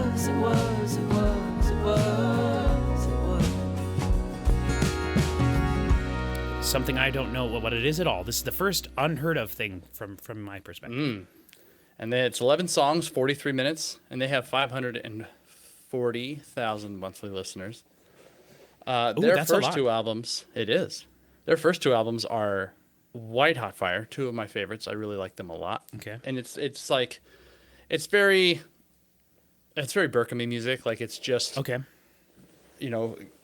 Multi-instrumental, folk, acoustic guitar driven kind of stuff. And they, like I said, their first two albums, We Are the Tide and 3 Rounds and a Sound, are both very good. Their third album, I do not like, and I have not ever been able to get all the way through it because it's just not doing any of the things that their music does that's good. Okay. And then they did not make music for a while. Like it's been a long time since I'm trying to see real quick here how long it's been. Yeah, 3 Rounds and a Sound was 2008. We Are the Tide was 2011, and then Like Lions was 2016. So almost 10 years. Like Wow. Yes. 8 years of break. And Yeah, so they it's have like, a lot of time between. So that's yeah, awesome. What an exciting turn of events. And it is good. It is definitely their third best album. Good production. But at the very least, yeah, production's great. And their production's always been really great. Okay. Because it's pretty complex. Like there's a lot of people and they're all playing goofball stuff like hurdy-gurdies and squeeze boxes and all that kind of crap. So you need to have this really nice production so it isn't just a muddy mess. Right. And they've always sounded really good. Really catchy too. But yeah, I'm thrilled to have them back, and I'm glad that they put out an album that I like. That is good. Is it all the same members? Do you know? Good question. I do not know, but I can find out through the magic of editing. That was something I came know. That was something I came across this year. I feel like I'm noticing a lot of bands that are coming back after being gone. Especially like kind of this year, one of the things I heard several times was the renaissance of new metal. And I saw a lot of, there's like a new metal playlist on Spotify that's really popular, and it's new like NU metal. But I think like the new metal, like heavy music that's mostly clean vocals, that's not quite like metal, but I do feel like this new metal is way closer to metal than like old new metal was. Like, we've talked about new metal quite a bit, but there are a lot of bands that are coming back. Flaw has a new album coming out, 40 Below Summer. There's a lot of bands that are coming back, and that's just one example. There's a lot of artists that are taking their time, like Modest Mouse is one I think of too. Like they'll have 6, 7, 8 years between an album. I feel like with digital music now becoming more of a thing, that's become more commonplace, where bands aren't sticking to that rigid every 2 year schedule like they used to be in the past. And I feel like it's hard. Making music and I think it's because I think it's because artists have day jobs, and then they just get together to record an album every few years when they feel like it, and that's all it is to them. They go on a tour. I don't know. I wouldn't even put it that way. I would say that maintaining your livelihood solely as a musician is harder than ever. Yes. And so you have to come at it from a bunch of different angles to just, live. Mm-hmm. And so you can only put out music significantly less regularly than if you were big. Like the biggest artists are able to sustain themselves on being a musician these days, which I think is probably a big part of it. Yeah, for sure. Okay. No new members, no member changes or anything. And how many songs did you say are on this album? 13, I believe. Okay. Yep, 11 songs. 11. Okay. Awesome. You said it sounds Berkamy, and I understand what that means, but right. They're listed as American indie folk band based out of Portland, Oregon. So I think that just based on that, you could get I can't even really think of any good, it makes a lot of sense. Like anybody who likes the Decemberists would probably like Blind Pilot. Like it's very much in the same vein of music. A lot of acoustic guitar, it's a very acoustic outfit with like a lot of, I would say, less common instrumentation. Not super weird stuff like circus music, like a contrabassoon, but like like I said, they've got squeeze boxes, accordions, Right. banjos, and hurdy-gurdies and stuff like that. Just a little bit like off the wall music. Male vocals. Yep. Okay, because I looked at the Yep. picture With the of them occasional and- female backing vocal, or like call and response type of vocal. Okay. But yeah, primarily solo male vocal. Okay, and I was wondering because when I looked him up on Spotify to add the album to my list, to my like playlist, or my liked albums list, I saw there was a girl in the band, so I was like, Yeah. oh, okay. All right, okay. So moving on to I promise I won't talk about all the albums as long as I have those last couple, but those were the ones that I had a lot to talk about. So my number 9. Well, that's it. No, go ahead. Oh, and I was just gonna say, like, this is the the classic problem with all of my albums up to 5 is like I put it on here, but I didn't listen to it, like, so I don't know what to say. For But sure. once you get in the top 5, that's when all the For words sure. come out. Whereas I have to like fight with myself over what albums make it and whatever. Okay, so my Yeah. number 9 is Lives Outgrown by Beth Gibbons. Hey, you over there, change your heart instead of stare. Be alive, hold your own. Forever ends, you will grow old.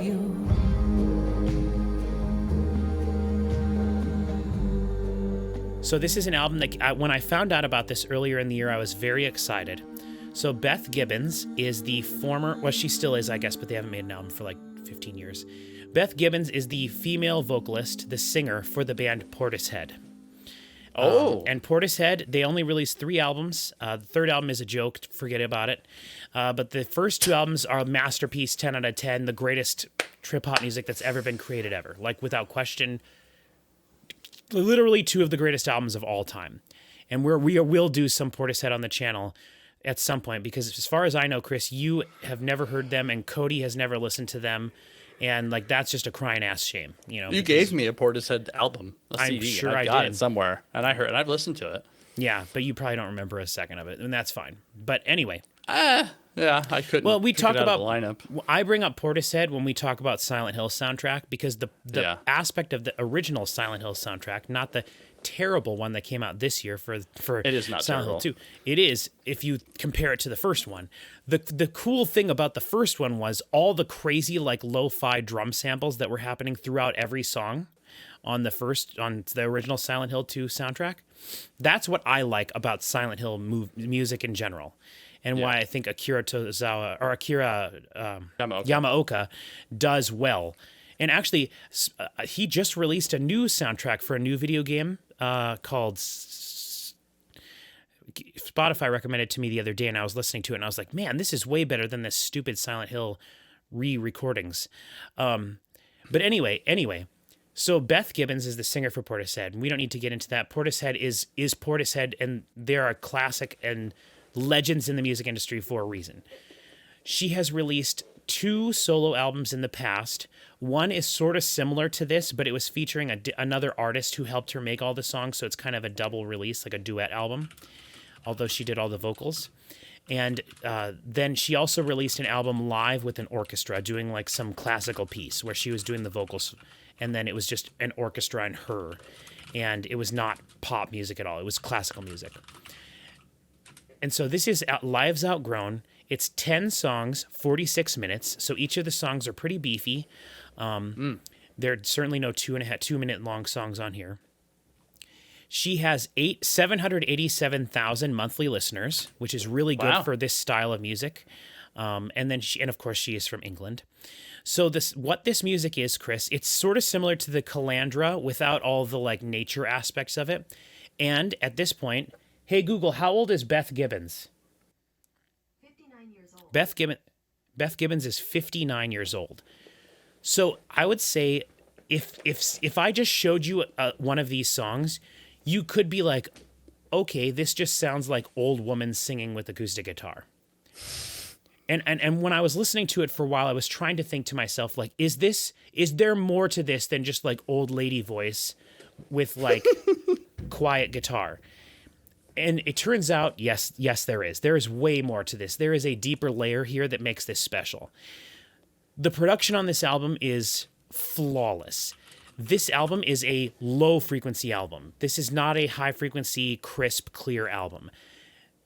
it's not by any means like lo-fi or anything, and it's not egregiously bad like the Black Keys or the Heavy or anything like that.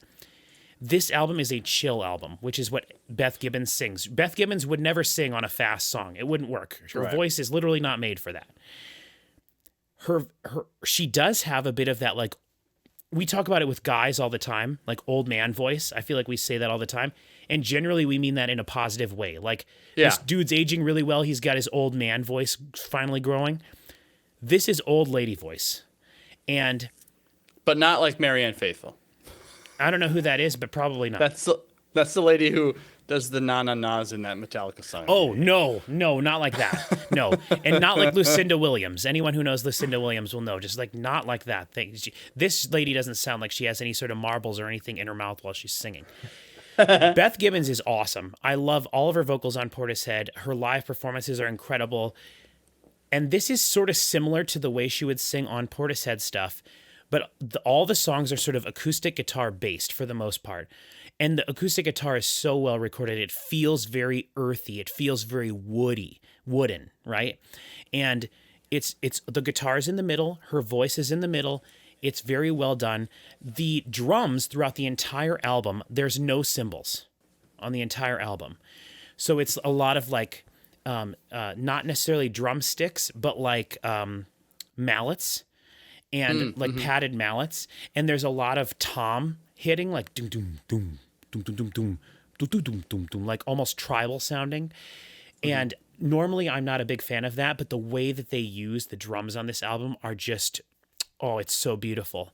And it's so lush. There's strings on this album, and everything is close. Like, you really feel and hear the, like my boss used to say, the resin on the strings. You feel the bow scraping against the string. It's kind of that like Tom Waits like feel of the there's like a creepy darkness to it, but there really isn't. Some of the songs might be happy, but there's just like this like, it's just a really cool feel, like this dusty, dirty feel to the album, but it doesn't feel lo-fi. Nothing's ever like distorted or anything like that. The songs are beautifully well written. The choruses are nice.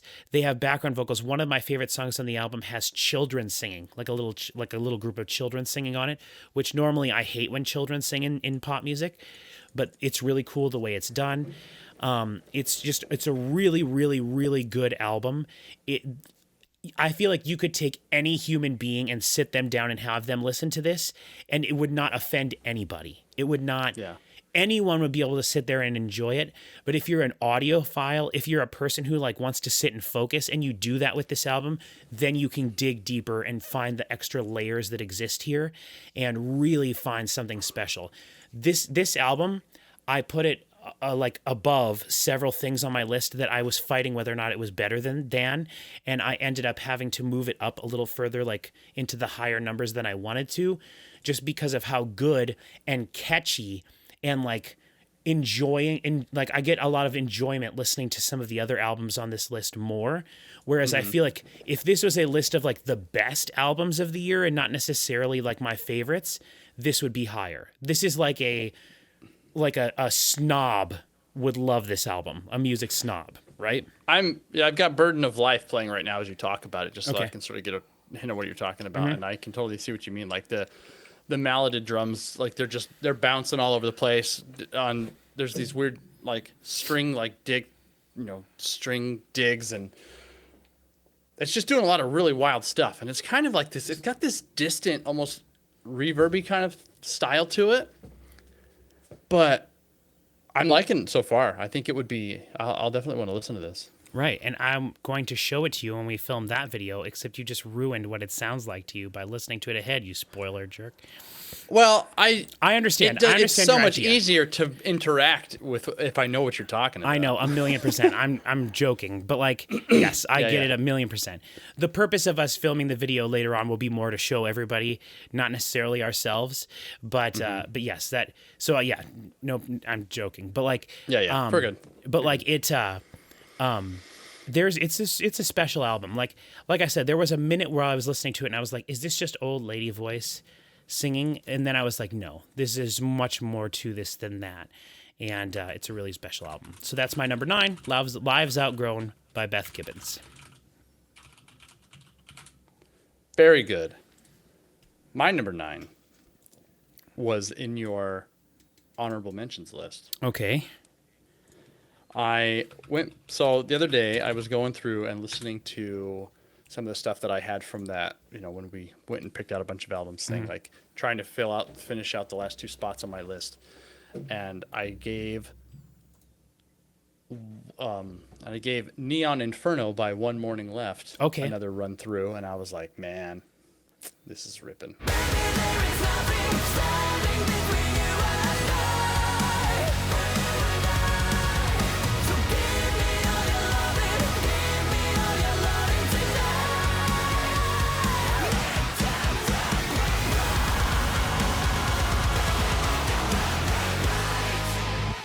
I'm so glad, Chris.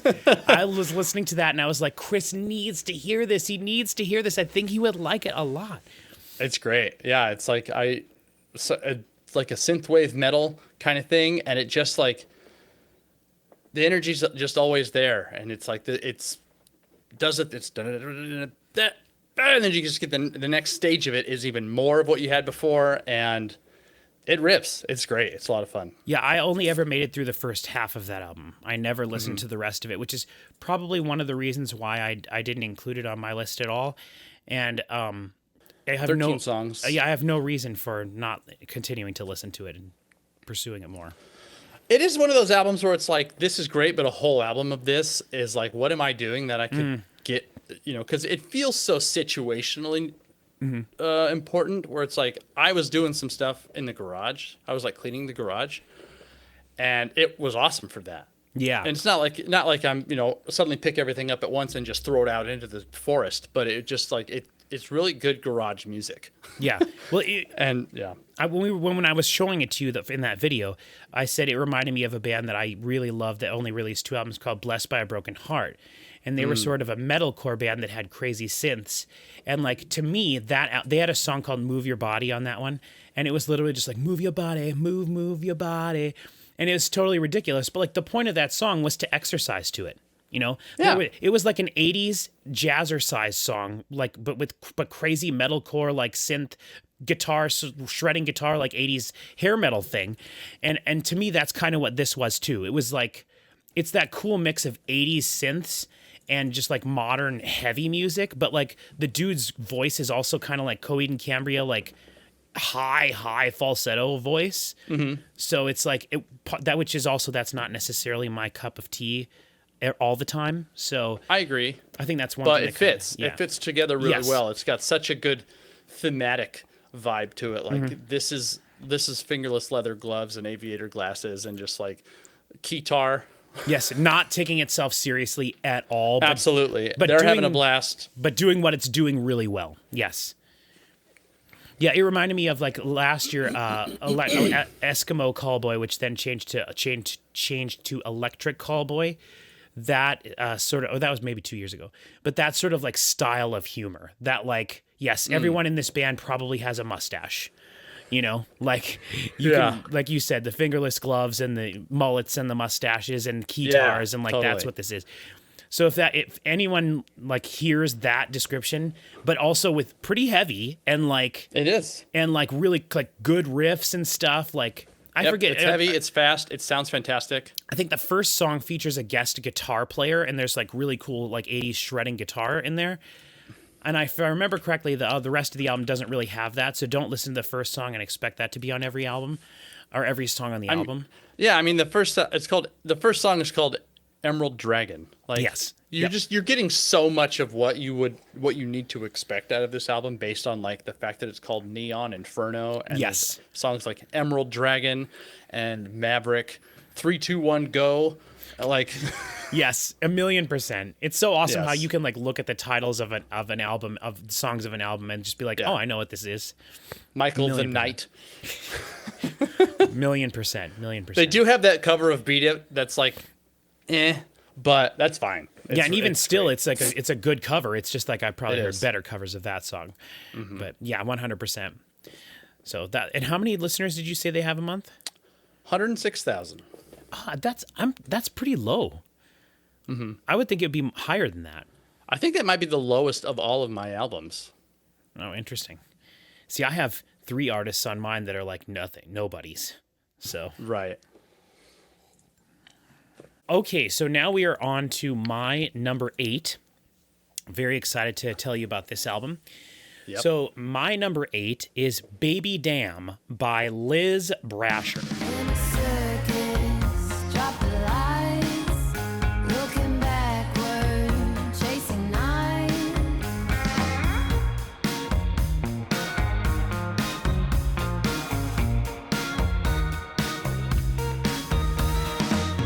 So this, Chris, is the brand new Pierce's album, if the Pierces would choose to get off their ass and make a new album. Meanwhile, half the Pierces died in a bus accident 3 years ago, and you had no idea.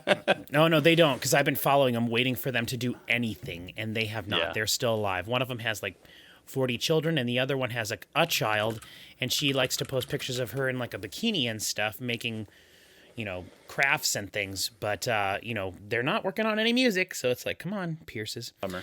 For those of you who don't know, the Pierces are a sister duo who were in a sort of like folk rock, acoustic-y type of blues-ish kind of thing group that Chris and I both really enjoyed. And they have several albums, but particularly their album Creation, I find is fantastic, and was in my top 12 albums of the decade from the years 2010 through 2020. Wow. I think that there's Allison Pierce and Catherine Pierce, or Cat Pierce, and I love their vocals.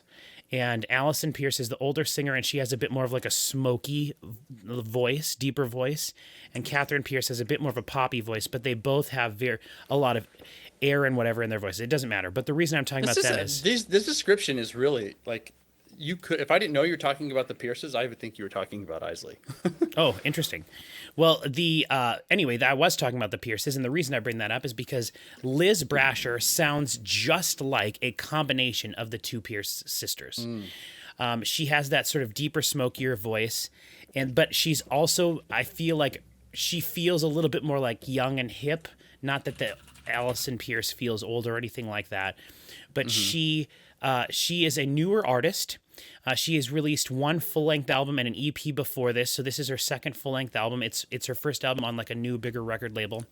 It's 10 songs, 40 minutes. She has 5,700 monthly listeners. She is a small artist. Yes, she is a small artist. She's from North Carolina. Her music is very much like Southern influenced, and then she moved to California recently to try to make a go at becoming like a big artist. I heard a single of hers early in the year called like Blue Room or something like that. It was something about a room, maybe it was Single Room, and the cover of it was a blue. And I listened to it and I was like, the drums in this are fire. That was my first thought. You serious? I love the Room drums. to Ride, maybe. Yes, they were higher. The drums were higher up in the mix, and it was like a little Black Keysy, a little bit heavy-ish type of. When I say heavy, I mean the band The Heavy, but a little Black Keysy. And I liked the production. And then she started singing, and I was like, oh, this is the Pierces. This is. She has the exact same style of voice and singing that they do. And I've heard a few other artists that remind me of them in their style. And I've really enjoyed some of that stuff that I found over the years. But this is the first thing that I'm like, this is almost as good as that. And this album obviously is my number 8 for the year. Every song is great. I think this is maybe a perfect album. We talk about perfect albums, 10 out of 10 albums. Just because an album is a perfect album doesn't mean it's like the greatest album of the year. It just means there's nothing to complain about on it, to me. Right. Yeah. Like every song is fire from front to back. The album is mixed in such a way that the drums are the priority. So like every song, the drums are the kick and the snare are just a little bit louder than maybe they should be. And that gives the whole thing more of like a hip hop, Black Keysy feel that I really like. Every song has that. Even the slow ones, the kick and the snare are a little louder than they should be. And I'm like, But because the vocals match the volume of the drums, it's the correct volume. You know what I mean? Nice. Because if the drums were too loud and the vocals were low, then it would ruin the whole thing. But because it is still balanced really nicely, the instrumentation is very sparse throughout. There's usually like bass, like P bass, P-body bass, that we've talked about before. Black Keys use it, and Dan Auerbach uses that style of bass in all of his stuff. It almost sounds like you're playing just the lowest string on a guitar, palm muted. It's very like dum dum dum dum dum dum, right? boom. Yes, very plunky, very plucky. And that's what a P bass sounds like. The Beatles used it a lot in their music. And that is what that like simple drum beat and P-body like groovy bass is the foundation of this album, and then everything else is just little tasty guitar riffs, little old west sounding twangy guitar thing over here, piano over here, shaker, whatever. Her vocals are great. Her overdubs are great. The melodies are fantastic. The song structuring on the album, like the track listing, really smart and thought out, because there really isn't like a super ballady song. There's a couple of them that are a little slower, but the track listing is really good on this album. Like I really notice it flows so well. Maybe a possible negative I could say is there's just one too many songs that are about going to California and having a blast in California and the road to California. And I'm like, okay, played 45 video games that are set in California. I'm ready for someone to talk about some other part of the United States. But I think from reading her biography, like she's literally on her way to California while she was writing this and stuff. So like for her, it was like, California still represents that dream she's going for. Mm-hmm. I will say the guitar player for Bones, that not Rosie Bones, but the one that plays guitar. I forget her name right now. I should remember, but she plays guitar on a couple of the songs on this album, just doing little licky licks. I think this album had a little bit of a producing push behind it. Her first album, I believe she made herself. It's called Painted Image, and it created a bit of a stir. It was very, very well received, and I remember hearing about it a few years ago, and that was why when she released her single at the beginning of this year, it popped up on my radar, and I heard it, like a few seconds of it. Like I said, I heard the drums, and I was like, I'll wait till the album comes out. I found out the album came out. This was nowhere on my radar to be on my list, but I couldn't deny it. I just kept going back to it and listening to it again, and I was like, this makes me feel like those Pierce's albums make me feel. And those are like, I consider some of like, literally, like I said, some of the best like alternative country rock albums I've ever heard, ever. And I really think that this is just as good as that, but with that added element for me personally of the drums being a little louder. It feels a little bit more hip-hop-y because of that, and her vocals are just perfect across the entire album. So this is my number 8, Baby Damn by Liz Brasher. All right. So my number 8 is one of the like the more time in my life is spent listening to this artist and knowing who he is and looking at his art and hearing his music, the more I'm like, who is this person? How is he? Nobody is this guy.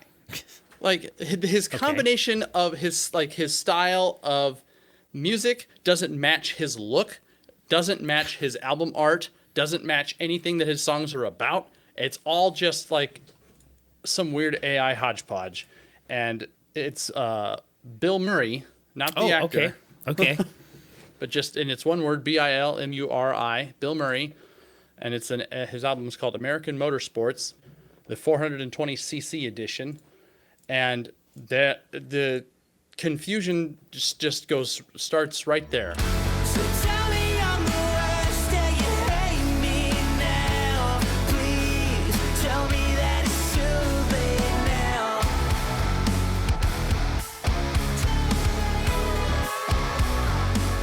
Tell me that it's too late now.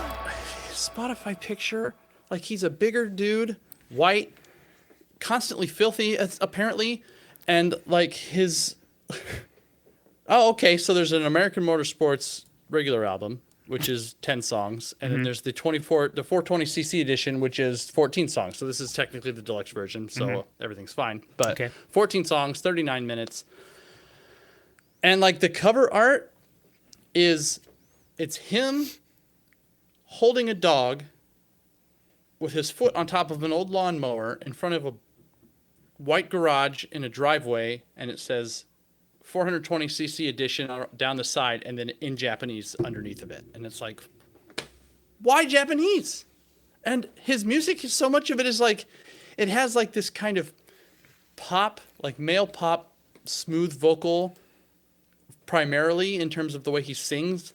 Like, you would expect him almost to be like a small, thin, young, white kind of R&B-ish singer dude. So his vocals doesn't match his persona at any capacity. But then he will also have all these little injections of like really heavy like guitars, and then the occasional like, oh, here's just like this cool, not especially noteworthy sort of popish song, and then the last 10 seconds is just screams and metal. And it's like, where did that come from? Why is this happening? Okay. And it's just crazy, and it's so good. It's always so good. His albums are so weird. Like, and that's the thing of it too. He's got Eggy Pocket, which is like the album cover it's like a red album cover, and it's him in a cowboy hat, but it's like, it's all blown out with weird colors like a Rob Zombie album. And every song there's 7 songs. Every song is all caps, and there's no spaces between the words and the titles. So it's track number 1, absolutely cranking my effing hog, 1 word. Track 2, I seriously dislike most of the other humans, 1 word. And it's like Midwest lawn care dads who mash brews. That's track 3. Like, who is this weirdo, weird guy? That's awesome. I love it. And I love it. I really do. His album from 2022 is called Goblin Hours, also all caps. And he's got an album from a few years ago that's like, it's got like him as like Macho Man Randy Savage, like with a real, there's a video, one of his videos from a couple albums ago. It's like he's got like Macho Man Randy Savage superimposed over his head, and it's doing like motorcycle jumps and stuff. And all of the music is so normal. I cannot stress this enough. I love that. That's so awesome. It's the weirdest combination of things, and he does great work. Have you ever read what it says for his bio on Spotify? I actually haven't. It says, I'll read it to you right now. It says, Bill Murray seeks to strive in optimal levels of dank riffage. Great! What another completely ridiculous thing that's happening. mean, none of what you just described made me think that he's like dank riffage. Like, are his albums like metal songs, like sweet riffs? Sometimes. I love that. That's so awesome. Because like you've explained this guy to me several times. I've never listened to him. I have no idea what he sounds like. But I really can't wait for you to hear something from this. I love it. The combination of just like every element of his being is like, it feels like a meme. And then he has this overwhelmingly normal music, but just peppered with really strange elements of metal. I love that. That sounds awesome to me. I mean, that sounds like It's great. a crazy Japanese band, you know? Mm-hmm. Totally. That's awesome. It fits that vibe in a really, really goofy way. 694,000 monthly listeners. So at least other people agree. Good job. That's awesome. Wow. But I mean, because that's his music's so good. Like it is genuinely good. It's just like, what is happening? That's what's happening that's awesome. here. That's really cool. Okay. All right. On to my number 7. This is my last one for this video, and then we'll do part 2 later. Though these videos should be coming out if not the same day. I'll probably try to release them within a few days of each other. All right, my number 7, I received in the mail today. Oh boy. This album, so basically from here on, my list is, you know, normally we talk about like maybe the top 5 spots are like where it's at. For me this year, the top 7 spots are where it's at. So this is where, for me, the list really starts. Everything before this was still really good, and I could have, you know, but from here on, it's like no denying. This is incredible. My number 7, Life in the Wires by Frost.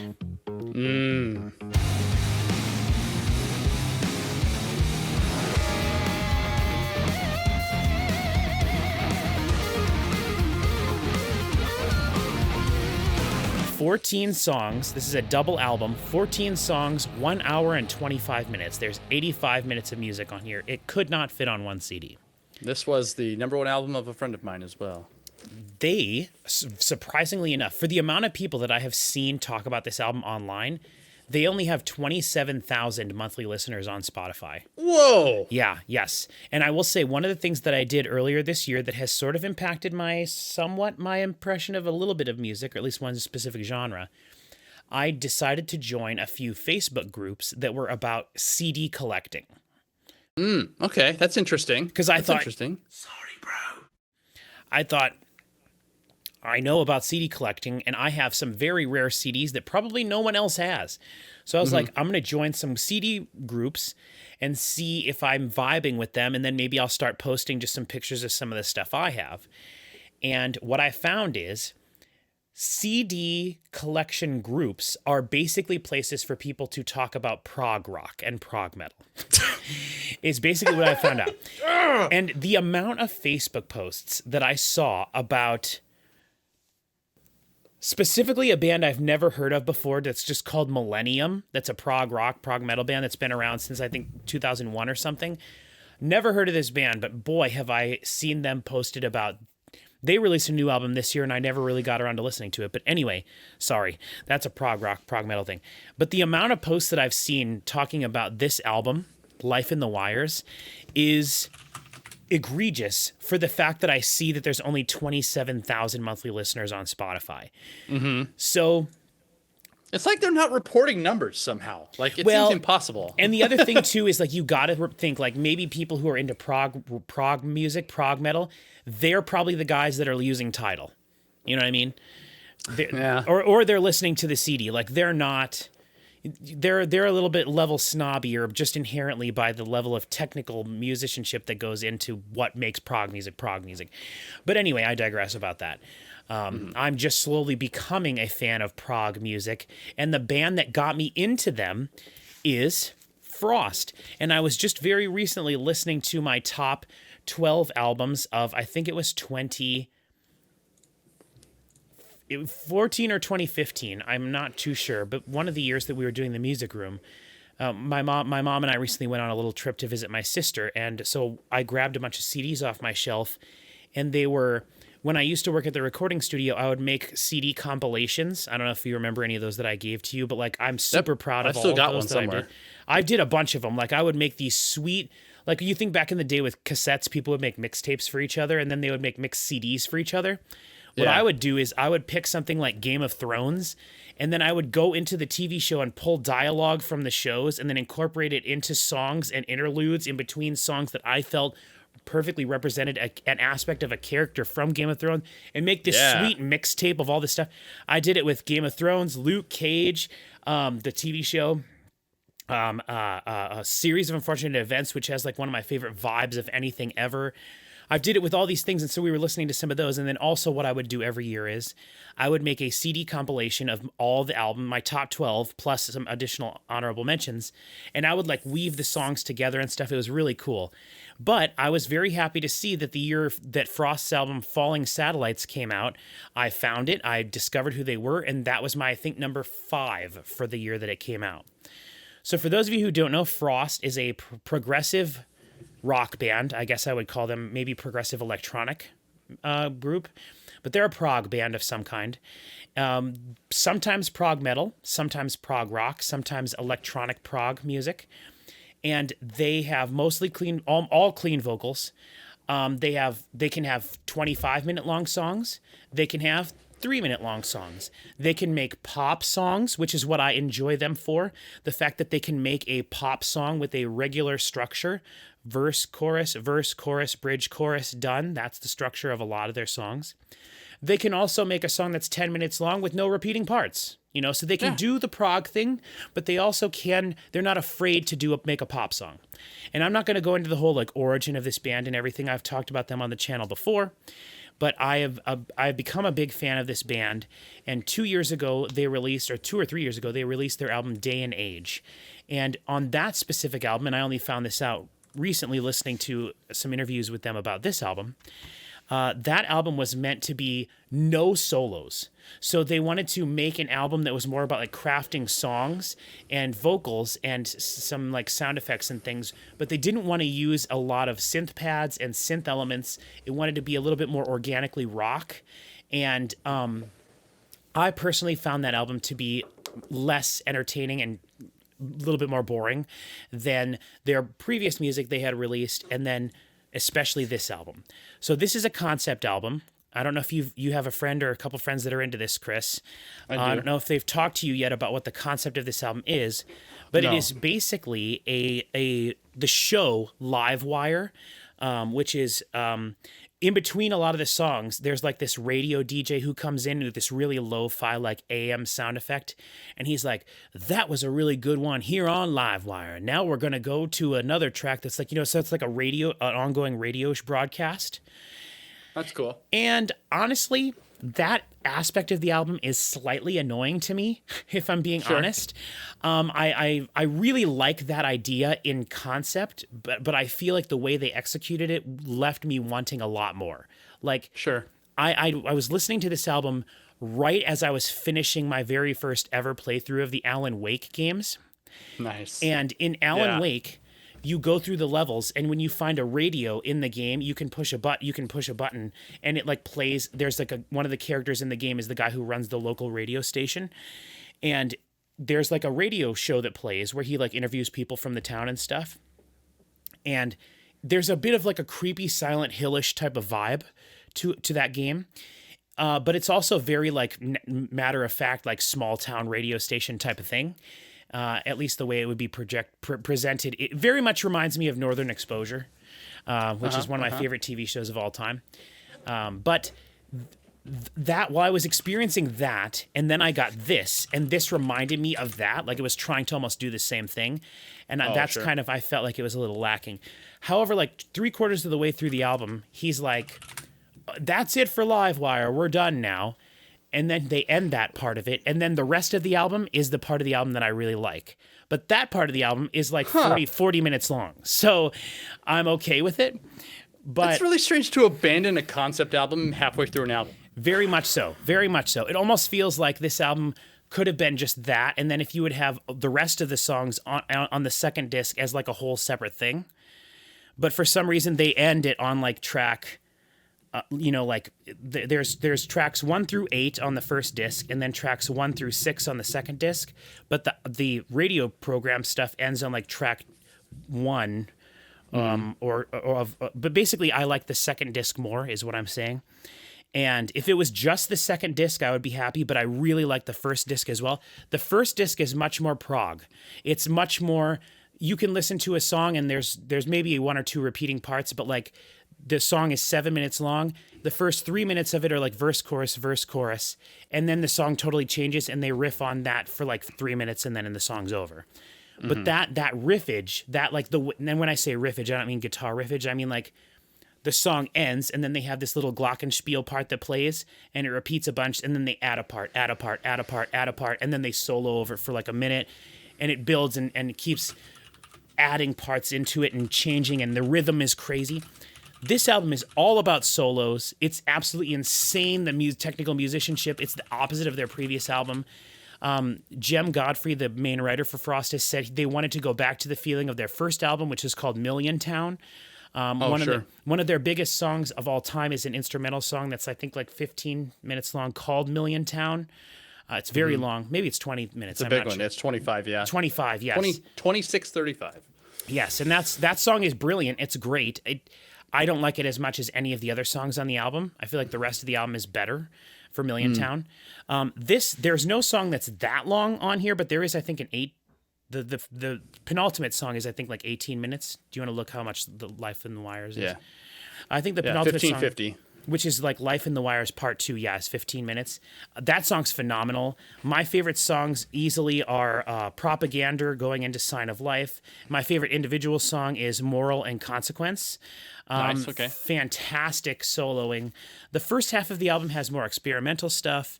The quality of everything is really good. I do feel like the vocals could come up a little bit in volume across the entire album.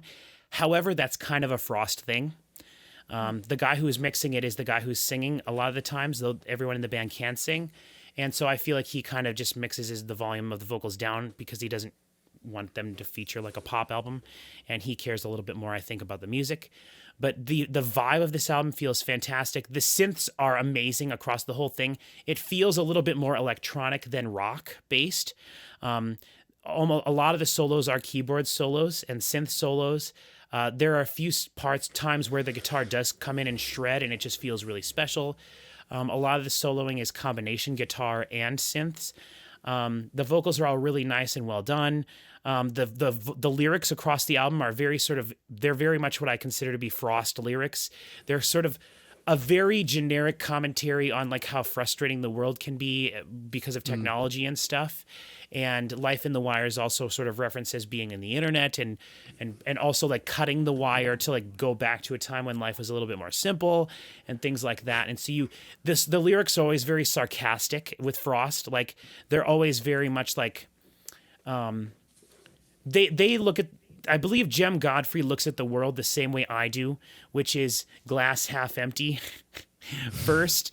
And also just like very sarcastically and sardonically and just like, don't give people a chance to screw you over because they're going to. So just rather live alone and die by yourself. You'll be less disappointed in people that way. That's pretty cynical. Yeah, cynical. That's the word I was looking for. They're very cynical. It's a very cynical vibes, and I really mesh with that a lot because that's how I am. And Couldn't agree less. Could not agree less. Yeah, and that's fine. Hey, that's each their own. But I really like music like that has that vibe, and this has that. But it's just really. It's really good. When I was listening to this album, and for a while throughout this back half of the year, I was thinking this was going to be in my top 4, and it just got pushed out a few times. There were some things that came out the last couple months that really inserted themselves high up in the list, and so this got pushed back further than I thought it was going to be. But it absolutely is fantastic and worthy of being in what I consider the meat of this list. So that's my number 7. Life in the Wires by Frost. Great. My number 7 was a discovery I made last night during our other video that we were making. Okay. And I listened to for the first time this morning. Okay. And it is Hit Me Hard and Soft by Billie Eilish. Really?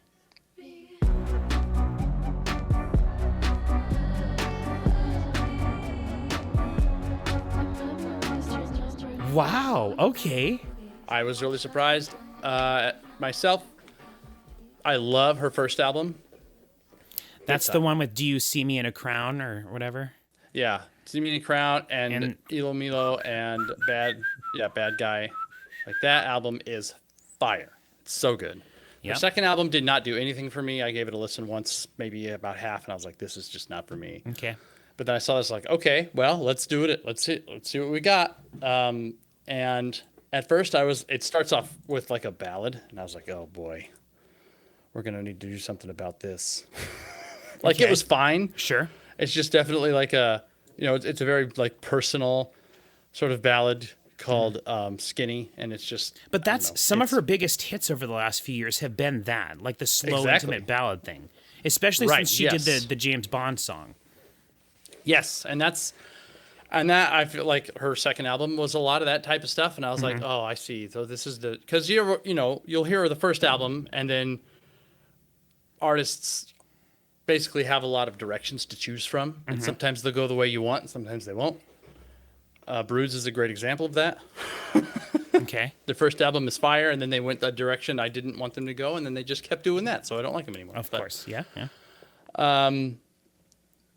But then we get into like the second song, and I was like, okay, nope, now we're back. This is great. This reminds me a lot of her first album stuff. And then it was back into something softer, and then a little bit. And I'm like trying to feel like, which way are we going to go with this album? Which way is it? Is it going to go? Is it going to break in the direction I'd like, or is it going to be a little bit too many personal, like intimate ballads, and I'm not going that way? But the second half of the album really brought it back around, where it's Okay. like these songs, even though some of them are still in that like slow personal ballad realm, they also start adding a lot of really weird stuff that is like they're playing around with some crazy things here Like, there's this song number 7, L'amour de ma vie, which is the most awful French I've ever spoken, but it's basically the love of my life, and it starts off exactly as you would expect, and then about 3/4 of the way through, it changes into this like fantastic electronic.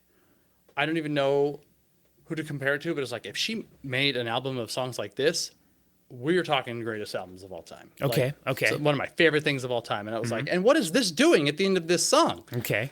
And it's like, and it feels like a totally different song, but it's still in that same track. And then like the last few songs, there's just all of these weird little elements where it's like, this is really cool. I like what's happening here. I'm putting it on the list. So and the fact that it is and has always just been her and her brother Yes. is so cool. was gonna that's say- Purity Ring style. Like, she doesn't have like ghostwriters, and from what I understand, he, at least on their first album, he was using a lot of like factory plugins in Ableton or whatever. Like, they just have this really cool bare bones grassroots kind of existence in this way where they're not, they were not crafted by a production studio or whatever, a record label. She's not getting, Burt Bacharach isn't coming in and writing all of her songs. Like, Right. Wow. And 10 songs, 43 minutes, fantastic length, 105 million monthly listeners. Wow. Yes, sir. That's the And most I think we're going to have on our lists here. Which I think so too. I'm honestly, I'm very surprised of that, Chris, but I'm also kind of proud of you for having that on your list. That's not that it surprises me, because I think I do enjoy Billie Eilish as well. I've never listened to any of her albums. I think, Do You See Me, or have you, You Should See Me Have in you a seen Crown. You Should See Me You in a Should Crown. See Me in yeah. a Crown is like top pop song of the last decade. Dude, you level. should listen to that first album, because there's like 3 or 4 songs on there that are on par with that song. Yeah, in terms of like just how awesome and When I the remember simplicity being and like, the perfect. she had this like dark vibe to her that I think kind of totally went away. So I'm not sure if that is present here at all on this new stuff, but she had this like darkness to her. And then she broke huge with that song. Probably Bad Guy. Yeah, Bad Guy. Yeah. Do do do do do do do. That one. And then she did the James Bond thing, and that was the first time I was like, oh, this lady can actually sing, because I kind of was like, She sings, yeah. when she sings first good. started, I was like, all she's doing is like trying to sing as quietly as possible, and it was annoying to me. And then she did the James Bond thing, and I was like, oh boy, there's something here. And then I found out more about her kind of just through the like pop culture stuff, and it's like how she always dresses, and her brother, and people make fun of them a lot, and they say they're so fake and all this stuff, and like.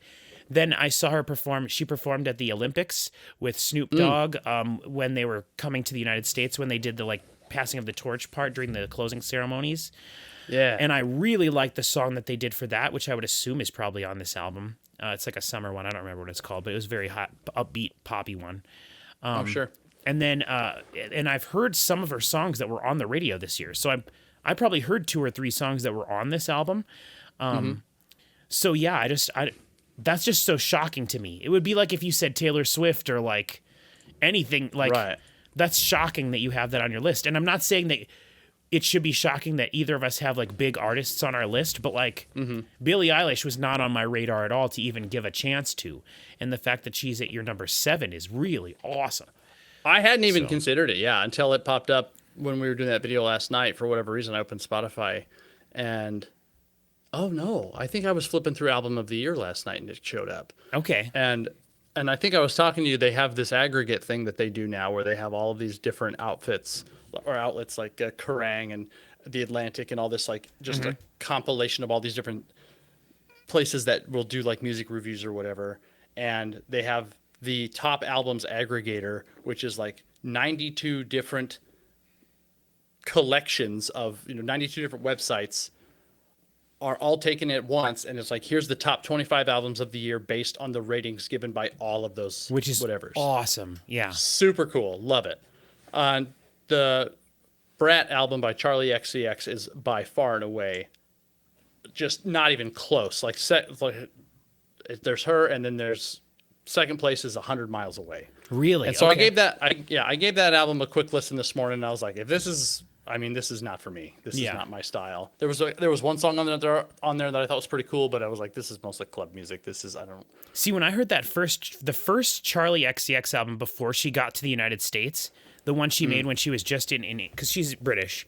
Yeah. But the first one she made, it's the only album I've ever heard that reminds me of the production of Siberia by Lights. It's like That's interesting. It's like constant distortion in electronic distortion, and I heard a couple songs from it, and I remember downloading it back in the day when that came out, which was probably like 2014, 2015, maybe a little later, 2016, 2017.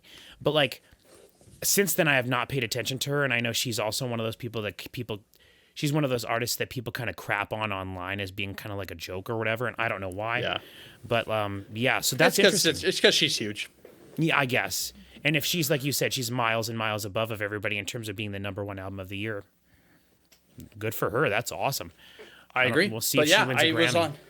That's right. I was on album of the year, and I was just looking to see, scraping the barrel to see if there's anything I missed, and I saw Billie Eilish, and I was like, oh, I could get into that. Are I there love any that. other artists whose albums you saw mentioned a bunch that you were like, oh, I at least know who those people are?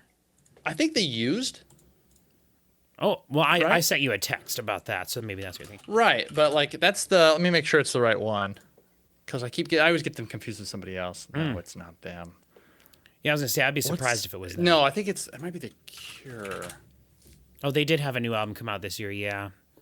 See, some of that there's- stuff is yeah, so Songs of a snobby. Lost World. That was on a lot of lists. The new Beyonce album was way up there for a lot of them too. Oh, the country one. Yeah. Mm-hmm. That's very. So interesting. there was a handful of albums. Most of them I was like, I don't know who this is, and then a couple of them were stuff like The Cure and Beyonce. And then there was one album that I actually just got done talking to. Whenever we did that S&M with Chris. Yeah.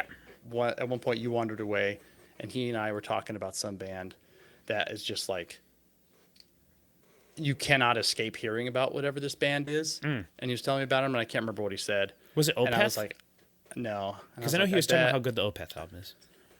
And Opeth was on one of the lists for sure. And he was like, you can't escape this band right now. And I don't know if I can't remember if he liked them or not. Probably not. But I was like, I bet this is one of those situations where now that I've never heard of them, but now that you bring it up, I'll probably see it within like 3 days. And that's exactly what happened. Right. I would be curious what that Nice. was. I'm trying to find Knocked it. I know Loose. it's in Knocked Loose. Is that what it was? Knocked Loose, yep, Knocked it was. Loose. Yes, that is one that you can't escape from 100%. And I was telling you that the Poppies did a performance with them on Jimmy Fallon. That's right. Yes, 100%. Yeah. I should have listened to that. We should do a thing where we like listen to the top 10 album or at least 1 or 2 songs from. That's what I was thinking. And so I was like, as soon as I saw that they have that aggregator now, I was like, Yes, oh, we we should should do definitely that. do a thing where we just listen to some of these. We should. I was gonna say because that would, like I've never heard any of the Beyonce. So I haven't heard any of that stuff that we were just talking Yeah, about. I don't listen. And I know like I mean, I don't know how that stuff works, but I know like through WWE, like a couple years ago, like Bad Bunny had like the #1 album of the year, like a couple years ago. So like I know Spanish music is like hugely popular. Obviously throughout the world, there's a large number of Spanish speaking countries. So I know there's probably, I don't know how that stuff is taken into consideration, like in terms of international artists, but I mean, on the internet, everything is equal. It's all coming from the same place. So it's like, I would be curious to see like what the foreign language albums would be if they had a category for that, or what the top 10 metal albums are, it'd be very fascinating. Okay, so that means we are done with this portion of the list. I want to just apologize to everyone for the absolute mess of an intro that the video had. We had such a good intro going, and then it just was total crap. So I apologize to everyone for that. it was the best discovery too, because he was like, and listen to us talk we're not recording. Yeah, I went to look down to see how long we had been recording for, thinking it was going to be like between 7 and 10 minutes. And it was such a succinct 7 and 10 minutes. Like I had all my thoughts organized really well. And was when nice. I don't have that, you can see what happens. Like my brain just goes, and I just barf out words. And it was so nice and succinct, and I loved everything that I was saying. And then I looked down to see how long I had been talking, and I noticed we weren't recording. So. But anyway, we don't need to stretch this out any more than it needs to be. We're going to be back in a little while. We're going to film this video yet today. We're going to go take a break for a little bit, and then we're going to come back and film part 2. So thank you, everybody, for watching, and we will see you over there in part 2.